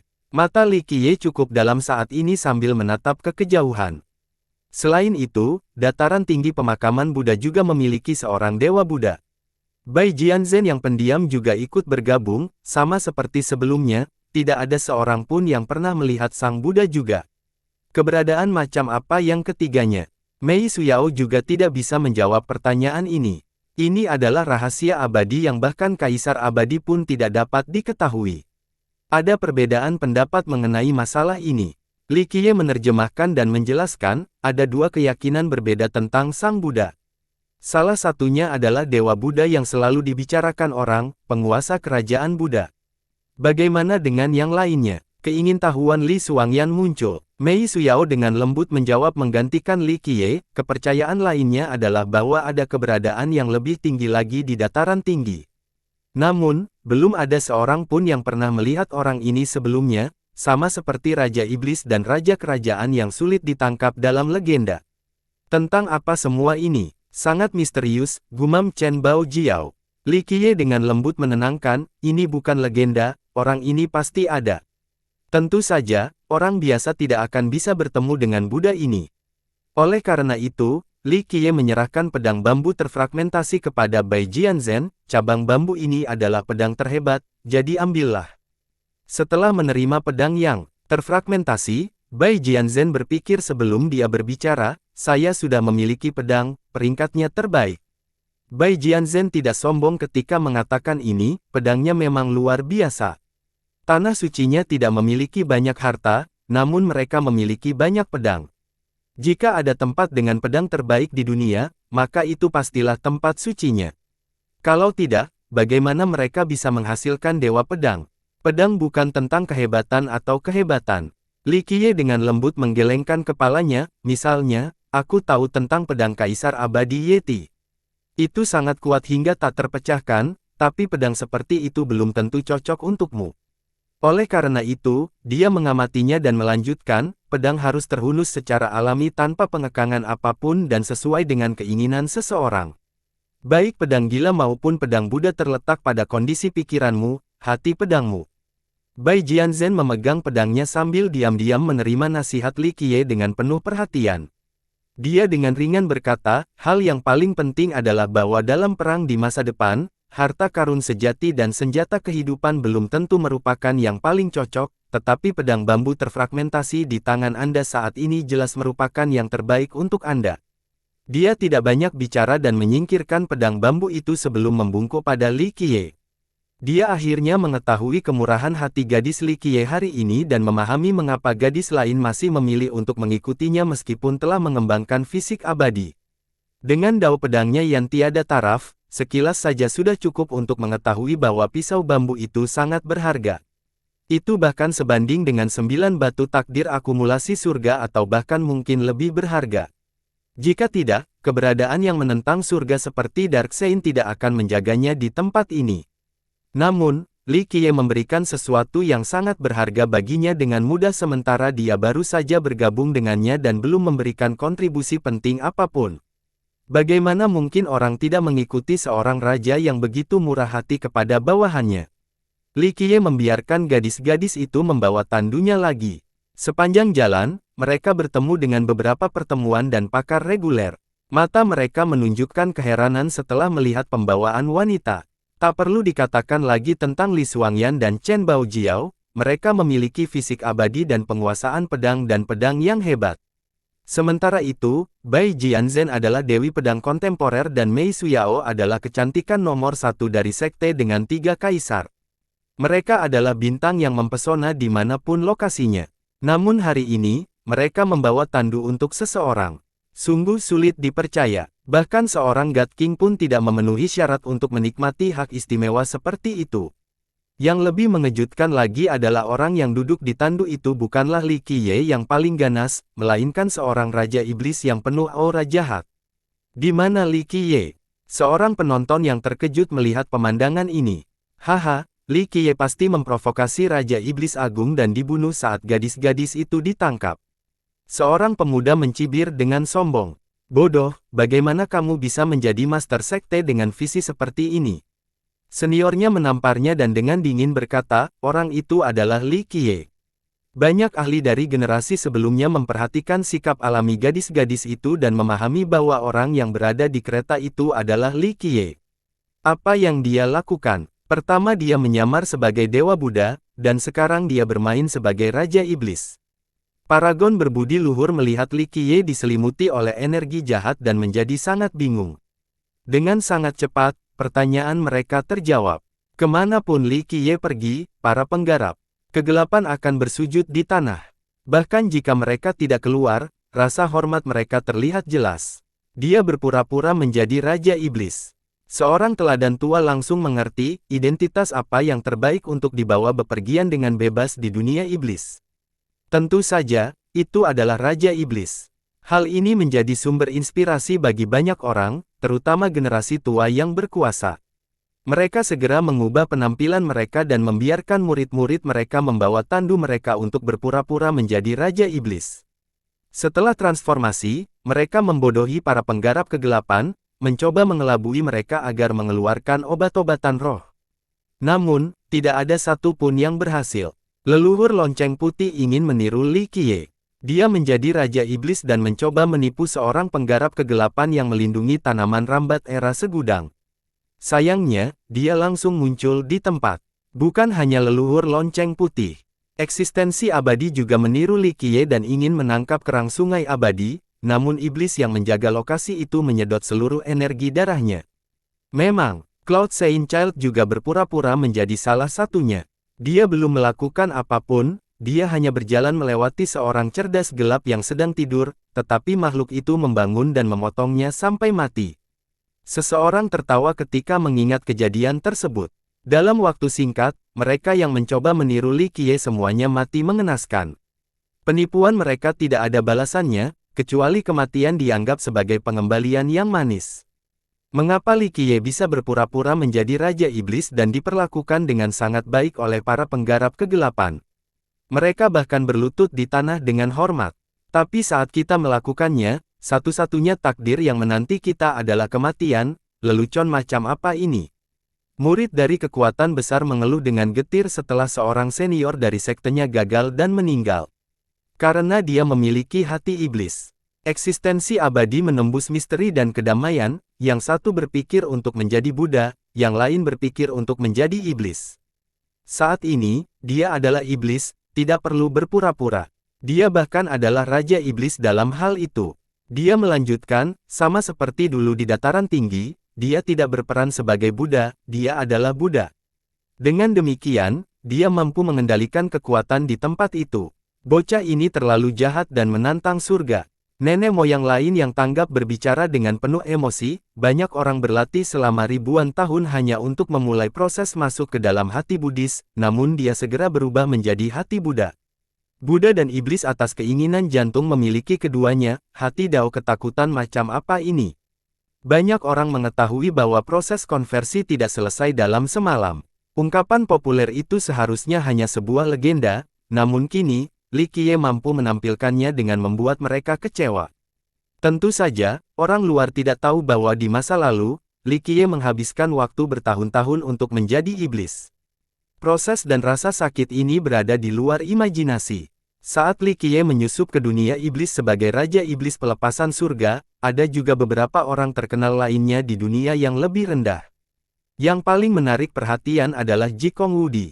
Di bawah perlindungan yang mulia Nine Sword, dia memasuki sebuah istana dan berhasil mencuri kuali kuno kekalahan di perbatasan kekaisaran. Jikong Wudi cukup tangguh. Banyak orang yang mengeluh ketika membicarakan hal ini, dia masuk begitu cepat dan masuk ke istana lalu dengan paksa menyambar kuali. Benar-benar barisan depan yang hebat. Namun tindakan seperti itu lebih menyebabkan banyak orang menjadi waspada. Seorang leluhur di dekatnya, kerajaan perbatasan memiliki banyak keberadaan yang kuat. Jikong Wudi, bukan satu-satunya yang berkontribusi. Pasukannya juga memiliki manfaat besar dalam serangan ini. Kuali tua seharusnya tidak memerlukan manuver sebesar itu darinya. Mungkin ada hal lain yang terjadi di balik layar. Paragon yang cara bicaranya berbeda. Seorang junior yang penasaran bertanya, ada yang lain. Senior itu dengan marah memelototi anak itu dan mengetuk kepalanya, gunakan otakmu yang terkutuk itu daripada hanya sempitkan tinjumu sepanjang hari. Eksistensi macam apa yang dimaksud dengan Space Trample Mountain? Jikong Wudi tidak kekurangan harta, lalu kenapa dia tiba-tiba menyerang sebuah istana? Mengapa harus memamerkan kekuatan? Dia, atau mungkin yang mulia Ninesword, hanya ingin menunjukkan kepada orang lain bahwa sekte mereka cukup kuat untuk melawan siapa saja. Ya, seorang senior yang berbeda mengangguk, baru-baru ini, momentum lonjakan paling dahsyat sejak grup Jikong Wudi kalah darinya. Saat ini, bahkan Dewi Mei dan Dewi Pedang Bai memihaknya. Ini cukup untuk menunjukkan bahwa tidak ada generasi muda yang bisa menentangnya. Kekuatan Li Qiye membuat para jenius lainnya merasa tidak aman. Sang teladan melanjutkan, saya khawatir semua anak muda saat ini khawatir bahwa suatu hari nanti, Li Qiye akan tiba-tiba menjadi gila dan membuat daging cincang dari mereka semua. Saat ini, serangan Jikong Wudi terhadap istana sama dengan Space Trample Mountain yang memberikan peringatan kepada semua orang tidak peduli seberapa kuatnya kamu tidak dapat menyentuh Jikong Wudi karena gunung mereka memiliki kekuatan untuk melawan siapapun. Selain Jikong Wudi, para jenius lainnya juga melakukan aksi yang menarik banyak perhatian. Namun, mereka lebih tenang dibandingkan menyerang istana. Misalnya, Zanshi telah tinggal di perbatasan kekaisaran sepanjang waktu dan mengamati semua pertempuran yang sedang terjadi. Apa yang sedang dilakukan Zanshi? Dia tidak mencari harta karun atau obat-obatan. Orang-orang menjadi penasaran karena Zanshi menggunakan seluruh energinya untuk mengamati kekacauan. Dia ingin membangun legiun yang tak terkalahkan selain menjadi kaisar abadi. Seorang ketua secara pribadi pergi untuk memeriksa Zanshi dan berkata, dia memiliki pasukan kuat yang terdiri dari 8 anggota. Apalagi semuanya seumuran dengannya. Saya mendengar tim ini telah menantang Jikong Wudi sebelumnya dan keluar dengan tubuh utuh. Orang lain yang tidak menonjolkan dirinya adalah Kaisar Langit Lin. Dia memasuki dunia iblis dan mencuri rumput abadi dari seorang gelap. Saat mereka bereaksi, Lin sudah lama melarikan diri. Banyak orang yang merasa kasihan padanya, saya merasa Lin Tiandi memiliki potensi lebih dari siapapun. Sayang sekali dia adalah seorang petani gelandangan. Selama ini, orang-orang optimis terhadap Kaisar Langit Lin. Faktanya, dibandingkan dengan Jikong Wudi yang angkuh, Lin jauh lebih ramah. Apalagi dia berasal dari kalangan sederhana sehingga ada rasa kedekatan yang dirasakan banyak orang. Namun latar belakangnya juga menjadi kelemahan terbesarnya dibandingkan kelompok Jikong Wudi. Jika Kaisar Langit Lin memiliki latar belakang yang sama dengan kelompok Jikong Wudi, dia tidak perlu melarikan diri hanya karena rumput abadi. Lihatlah Jikong Wudi, dia langsung menyerang sebuah istana dan mengambil sebuah kuali. Ini adalah kekuatan garis keturunan-keturunan. Seseorang berkomentar dengan emosi. Semua orang tahu bahwa dalam persaingan memperebutkan kehendak surga, di luar kekuatan seseorang, latar belakang mereka sangat berarti, itu berpengaruh langsung terhadap peluang kesuksesan mereka. Dibandingkan dengan Zanshi dan Kaisar Surgawi Lin yang relatif tidak mencolok, ada orang lain yang menjadi pusat perhatian Raja Fana Pilar Permata. Baru-baru ini, dia berperang melawan pasukan kerajaan di sekitar sini. Dia akan terjun ke medan pertempuran berkali-kali, meraih banyak kemenangan. Pada saat yang sama, dia dikejar oleh pasukan besar di sini sambil menderita luka parah, tidak peduli apa, dia menjadi lebih ganas saat dia berjuang dengan momentum yang melanda dunia. Apa yang sedang dilakukan Raja Fana? Pasukan kerajaan hanya peduli pada logam, mereka terlalu malas untuk berduka dengan kita. Seseorang memperhatikan tindakannya dan menyatakan, dia tidak menyita harta atau logam, jadi apa yang berjuang melawan pasukan kekalahan? Dia hanya berlatih. Seorang rekannya memperhatikan semuanya dan menjelaskan, dia menyempurnakan kekurangannya, yang paling penting, kecepatannya. Jika kecepatannya bisa meningkat, maka dia akan jauh lebih menakutkan, tidak ada yang mampu menghentikannya. Seseorang yang berada di dekatnya, apakah dia ingin membalas dendam terhadap Li Qiye? Semua orang tahu tentang pemukulannya terhadap Li Qiye di teras beberapa hari yang lalu. Li Qiye sendiri mengatakan bahwa Mortal King terlalu lambat. Faktanya, itu bukan rahasia lagi. Fisik penekan neraka memiliki bobot tak terhingga yang menyebabkan kelemahannya menjadi lambat. Banyak orang yang mengembangkan fisik ini mencoba mencari cara untuk menutupi kekurangan ini. Itu sudah pasti. Seseorang yang mengenal Mortal King dengan baik berkata, dia pastinya tidak bisa menelan kemarahan ini setelah kalah 3 kali dari Li Qiye, tapi yang terakhir adalah yang terburuk. Terlebih lagi, sekolah suci ingin membawa Chen Baojiao kembali untuk menikah dengan Raja Fana, jadi ini adalah penghalang antar sekte dan juga masalah pribadi. Raja Fana harus membalas dendam. Salah satu dari mereka harus mati. Tapi Li Qiye terlalu menantang surga. Bahkan orang-orang dari generasi sebelumnya hanya bisa mengatakan hal ini tentang masalah. Mereka tahu bahwa Raja Fana tidak akan melakukan apapun terhadapnya melawan Li Qiye. Berbeda dengan rekan-rekan Mortal King, Bing Yuxia adalah yang paling santai. Dia sepertinya tidak berburu harta karun sama sekali dengan rombongan wanitanya yang besar. Mereka banyak beristirahat selama berjalan-jalan di tempat yang indah. Mengumpulkan obat-obatan dan tanaman hanyalah bagian dari proses santai mereka. Tentu saja, tidak ada yang mau memprovokasi dia. Sangat melegakan bagi orang lain karena dia sendiri tidak menyebabkan masalah. Li Qiye memimpin gadis-gadis itu ke tanah yang sangat terpencil dan tandus. Itu adalah wilayah vulkanik yang diwarnai dengan warna merah tua. Orang bisa melihat lahar bergerak kemana-mana. Dia memerintahkan gadis-gadis itu untuk membawanya ke dekat kawah gunung berapi yang besar. Magma panas yang naik dan mengalir di sini bisa melelehkan segala sesuatu. Mereka turun sejauh mungkin ke dalam kawah. Di depan mereka ada lautan magma cair tanpa ada pun yang terlihat. Raja Iblis duduk di tandunya dan merengut dengan dingin. Nyala apinya melonjak ke langit dengan aura yang mampu mengoyak lautan cair ini. Iblis yang berkobar, apakah aku harus turun sendiri? Dia mengucapkannya dengan dingin. Guyuran magma itu berputar dan menampilkan tangga panjang yang mencapai kedalaman. Gadis-gadis itu mengangkat tandu dan mengikuti tangga. Di ujung jalan, mereka menemukan bahwa di bawah lautan cair terdapat sebuah istana besar. Tuanku, seorang gelap-gelap sedang berlutut di istana ini. Dia terbuat dari kondensasi magma dan memiliki tubuh yang berapi-api. Li Qiye dengan dingin menatap ke arah iblis yang sedang bersujud dan dengan nada mencemooh dia berkata, bagaimana sekarang, Blazing? Kamu pikir aku palsu? Saya tidak akan berani, tuanku. Iblis berkobar dengan cepat membungkuk lagi. Kamu tidak berani. Jika tidak, maka saya tidak perlu berbicara. Dengan itu, api iblisnya langsung muncul seperti Raja Iblis yang terbangun dari tidurnya, mampu menghancurkan dunia bawah ini. Tuanku, harap tenang. Orang rendahan ini salah, tolong hukum aku. Tubuh Blazing Devil menjadi lemas karena ketakutan. Dahinya menyentuh tanah dan dia tidak berani bergerak sama sekali. Li Qiye menyorotinya dan sedikit mewakili lengan bajunya, bangkitlah, aku tidak menyalahkanmu. Baru-baru ini, beberapa orang bodoh yang memang menyamar sebagai saya. Pada saat ini, bagaimana mungkin Blazing berani meremehkan Li Qiye? Bagi para penggarap kegelapan seperti mereka, hal-hal lain bisa disamarkan, tetapi hati iblis tidak bisa disamarkan. Inilah esensi paling mendasar dari keberadaan mereka. Di dunia iblis, sedikit orang yang memiliki hati iblis setingkat ini, tapi Heaven Relinquished adalah salah satunya. Setelah Blazing berdiri, Li Qiye yang angkuh memandang ke arah istana ini dan berbicara tanpa emosi, kamu telah mengambil cukup banyak harta karun. Istana ini bukan milikmu saat itu. Blazing tersenyum datar dan menjawab, tuanku, setelah Raja Iblis tua pergi ke platform pembantaian jahat, tempat ini kehilangan tuannya, jadi orang rendahan ini menjadi berani dan memutuskan untuk tinggal di sini. Jika tuanku menyukainya, orang rendahan ini akan segera menyerahkannya kepadamu.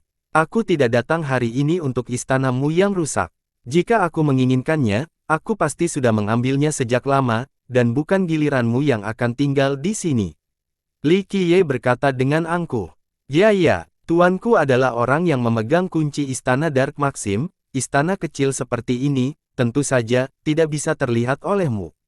Blazing buru-buru menjawab. Li Qiye mengedipkan matanya dan dengan dingin bertanya, kamu dilahirkan di bawah tanah, kan? Ya, Blazing langsung menjawab, itu adalah cerita dari masa lalu. Yang rendahan ini adalah salah satu dari sedikit kultivator gelap yang lahir di sini. Li Qiye mengeluarkan sebuah benda lalu melemparkannya padanya sebelum berbicara dengan nada meremehkan, apakah kamu pernah melihat benda ini sebelumnya? Benda itu adalah benda yang diambil Mei Suyao dari Veda Vajra dan akhirnya berhasil disatukan oleh Raja Fana. Mei Suyao tidak terkejut melihat bentuk lengkap dari barang ini. Karena Li Qiye menginginkannya, dia pasti sudah mengetahui efeknya. Blazing dengan hati-hati melihatnya. Setelah beberapa saat, dia bergumam, saya khawatir orang rendahan ini belum pernah melihat hal ini sebelumnya. Lihat lebih dekat, seharusnya ada jenis rune serupa di bawah tanah seperti yang ada di sana. Li Qiye berkata dengan dingin. Blazing melihat lagi. Setelah merenung dalam waktu lama, dia tersentak dan berseru, ya, menurut saya ada tempat seperti ini. Beri tahu aku lokasi tepatnya. Li Qiye memerintahkan. Blazing merenungkannya sebelum menjawab, orang rendahan ini tidak berani menipu tuanku. Itu sudah terlalu lama, jadi saya tidak yakin. Saya pikir tempat itu seharusnya memiliki rune seperti ini, tapi saya tidak yakin 100%. Gambarlah peta. Selama kamu mengingat medannya, itu seharusnya sederhana. Dia memesan sekali lagi. Blazing tentu saja tidak berani menghina Li Qiye. Dia memegang pena kaligrafi dan mulai menggambar. Setiap kali selesai memukul, ia memiringkan kepalanya sambil merenung dan melakukan banyak modifikasi karena tidak berani melakukan kesalahan sedikit pun. Setelah menggambar selama beberapa waktu, dia akhirnya menyelesaikannya dan menyerahkannya kepada Li Qiye agar dia bisa melihatnya. Li Qiye memeriksanya dengan cermat dan dengan lembut mengangguk, ini seharusnya benar.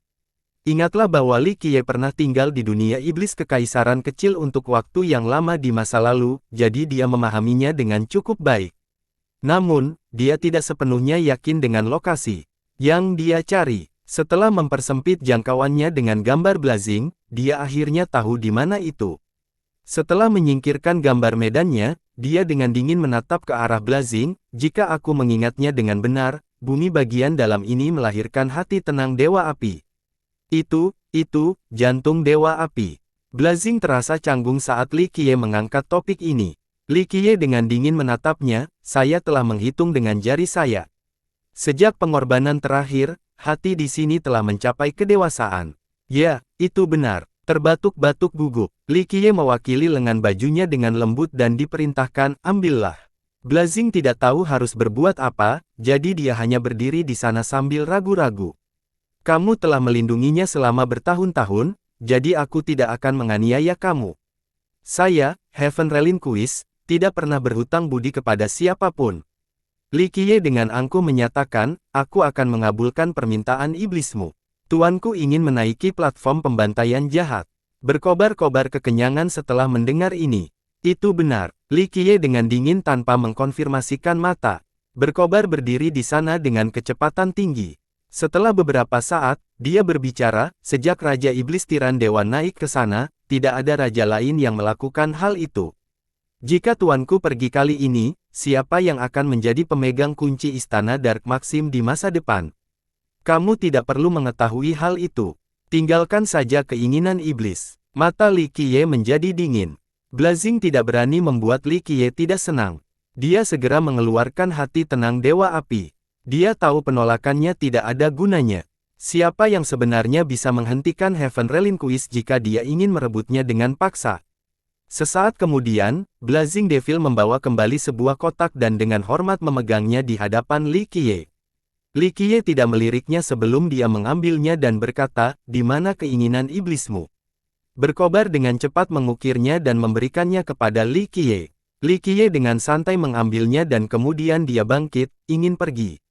Tuanku, saat ini, Blazing tidak mau membuka mulutnya untuk mengatakan sesuatu. Li Qiye menyorotinya dan berkata, katakan, jangan buang waktuku. Blazing menarik nafas dalam-dalam dan membungkuk ke arah Li Qiye, orang rendahan ini ingin bertanya kepada Tuhanku, apa yang menunggu kita di masa depan dunia ini. Li Qiye dengan acuh tak acuh menatap Blazing sebagai tanggapan, bagaimana menurut Anda? Atau lebih tepatnya, dunia seperti apa yang kamu inginkan? Saya tidak tahu. Ragu-ragu yang berkobar sejenak untuk memberikan jawaban, dunia di mana kita bebas. Tidak sulit untuk mengetahuinya. Naiki platform pembantaian jahat secara pribadi, kan? Li Qiye berbicara tanpa emosi, jika Anda ingin mencapai langkah terbaik, lakukanlah secara perlahan. Berkobar menjadi sunyi. Di dunia iblis, siapapun bisa menaiki platform pembantaian jahat. Namun, ada tingkatan langkah yang berbeda, tidak ada yang tahu apa yang akan terjadi setelah naik ke sana. Li Qiye mengabaikan pria itu dan kembali menaiki tandunya. Gadis-gadis itu segera membawanya pergi. Setelah mereka pergi, Chen Baojiao tersenyum manis, bangsawan muda, ini berarti membunuh 2 burung dengan 1 batu. Anda menemukan apa yang ingin Anda ketahui dan mendapatkan harta karun juga. Hanya sebagian proses, harta ini sebenarnya hanya insidental. Saya ingin Heaven Relinquished datang mencari saya. Li Qiye mengungkapkan senyuman tipis. Jika Raja Iblis Pelepasan Surga mengetahuinya, aku khawatir dia akan berusaha sekuat tenaga melawanmu. Li Xuangyan berkomentar, hanya dengan melihat pedang kayu Dark Sein saja sudah cukup untuk mengetahui betapa kuatnya dia. Eksistensi seperti dia pasti berada di level God King. Namun, dia sebenarnya takut pada Heaven Relinquished. Dari sini, seseorang dapat membayangkan betapa menakutkannya orang ini. Li Qiye dengan tenang duduk di sana dan dengan santai menjawab, dia tidak akan melakukannya. Setelah itu, ia menyerahkan kotak yang berisi ketenangan Dewa Api kepada Chen Baojiao, gunakan benda ini dengan baik, ini akan sangat bermanfaat bagimu. Chen Baojiao membukanya untuk melihatnya. Itu cukup mengejutkannya karena berisi jantung yang berdebar kencang. Apakah aku harus berpikir? Dia cukup takut memikirkan melakukan hal itu. Ini bukan hati. Li Qiye dengan lembut menenangkan, ini adalah ketenangan hati Dewa Api. Meski disebut hati, ia terbentuk dari perpaduan api ekstrim di bawah tanah. Ini kuat tetapi tidak kekerasan, maka dari itu muncullah kata tenang. Itu lembut seperti batu giok namun penuh dengan kekuatan ledakan yang tak ada habisnya. Ini sangat cocok untuk fisik musim semi tirani Anda. Setelah mendengar penjelasannya, Chen Baojiao dengan hati-hati memeriksanya lagi dan menemukan bahwa itu bukan hati yang sebenarnya. Iramanya bukanlah detak jantung melainkan denyutan api ilahi. Rupanya mengandung kekuatan api yang tak ada habisnya yang bisa meledak dan menghancurkan seluruh dunia. Tentara pertempuran memulai ekspedisi sementara para penggarap gelap menaiki platform pembantaian jahat. Pada titik ini, Mei Suyao yang diam menambahkan, dunia seperti apa yang akan mereka tuju? Apakah itu di luar 9 dunia? Mei Suyao tahu lebih banyak dibandingkan gadis-gadis lain. Sekolah sungai abadi miliknya memiliki beberapa catatan tentang dunia iblis kekaisaran kecil yang tidak diketahui oleh garis keturunan lain. Setelah mendengar Blazing Devil tadi, segala macam perasaan muncul di hatinya. Catatan-catatan pada saat itu muncul tak terkendali di pikirannya, tapi dia tidak punya jawaban, jadi dia harus bertanya pada Li Qiye. Mata Li Qiye menjadi serius dan penuh kerinduan. Dia menjawab, siapa yang mengetahui apa yang ada di luar 9 dunia? Apakah ini dunia yang legendaris? Dia bertanya dengan lembut karena dia mengetahui beberapa hal dari Li Qiye. Dia telah menunjukkan rahasianya yang tidak diketahui orang lain selama ribuan tahun. Bahkan sekolahnya hanya mengetahui sedikit tentang mereka karena catatan mereka yang langka. Dunia berkenaan, Li Qiye dengan lembut meyakinkan, ini tidak meyakinkan itu. Mungkin tidak ada yang tahu kemana mereka pergi, selain tentara pemerintahan dan pembudidaya kegelapan yang sebenarnya telah memulai perjalanan ini ke, mungkin, dunia yang berbeda. Li Xuangyan dan yang lainnya mendengarkan dengan cermat, terutama Bai Jianzhen. Dia mencoba yang terbaik untuk memahami rahasia dalam menggunakan kesempatan langka ini dari mendengarkan. Hanya ketika seseorang pergi ke dunia itu barulah mereka dapat mengetahui apa itu. Dia mengakhirinya dengan kilatan cahaya di matanya. Chen Baojiao yang bersemangat bertanya, meskipun saya tidak mengetahui semua itu, mengapa para penggarap kegelapan harus naik ke orang dan tentara kekuasaan harus melakukan ekspedisi mereka? Li Qiye tidak dapat menahan senyumnya, mengapa para pihak harus bersaing untuk mendapatkan kehendak surga? Mengapa begitu banyak orang putus asa karena berjuang hanya untuk bersaing menjadi kaisar abadi? Anda dapat berasum sebagai keinginan kita atau godaan eksternal. Singkatnya, inilah aspirasi mereka. Sama seperti kita yang memulai jalan tahta, kita melangkah maju dengan mengetahui bahwa mungkin tidak ada jalan kembali, mengetahui bahwa kita mungkin hanya menjadi tumpukan tulang kering yang membuka jalan bagi yang lain. Gadis-gadis itu terdiam setelah mendengar ini. Selama jutaan tahun, terlalu banyak orang yang mencoba menjadi seorang kaisar, tetapi hanya satu yang berhasil di setiap generasi. Mari kita lanjutkan. Apakah bangsawan muda perlu mencari harta karun atau obat roh untuk Nona Mei juga? Chen Baojiao tidak ingin memikirkan topik berat ini dan tersenyum genit. Dibandingkan saat dia berada di sekolah suci pilar permata, Chen Baojiao saat ini menjadi sangat bersemangat. Dia sudah cukup mempesona, tapi semangat mudanya membuat hati orang-orang semakin terguncang saat mereka tenggelam dalam kegilaan karena kecantikannya. Saya sudah puas belajar banyak dengan mengikuti Yang Nobel. Mei Suyao tersenyum. Dia tetap cantik seperti biasanya, terutama dalam keadaannya yang sederhana namun transenden yang sangat mirip dengan aslinya. Suyao tidak kekurangan harta. Dia tersenyum, jika dia menginginkan harta karun, dia sebenarnya tidak perlu datang ke sini. Mei Suyao balas tersenyum. Memang benar dia mengikuti Li Qiye dan membawa tandunya bukan untuk mencari harta karun, tapi karena Li Qiye telah memberinya sesuatu yang lebih berharga daripada artefak apapun. Oke, kita sudah bepergian cukup lama jadi kita harus berhenti dan mandi.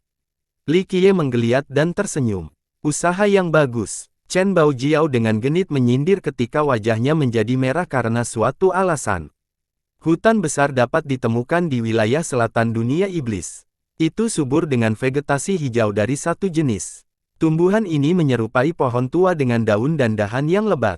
Aspek yang paling mencolok adalah buah-buahan berwarna merah tua yang tumbuh dari pohon-pohon ini. Masing-masing hanya seukuran ibu jari. Warnanya bening dan merah seperti batu permata akik.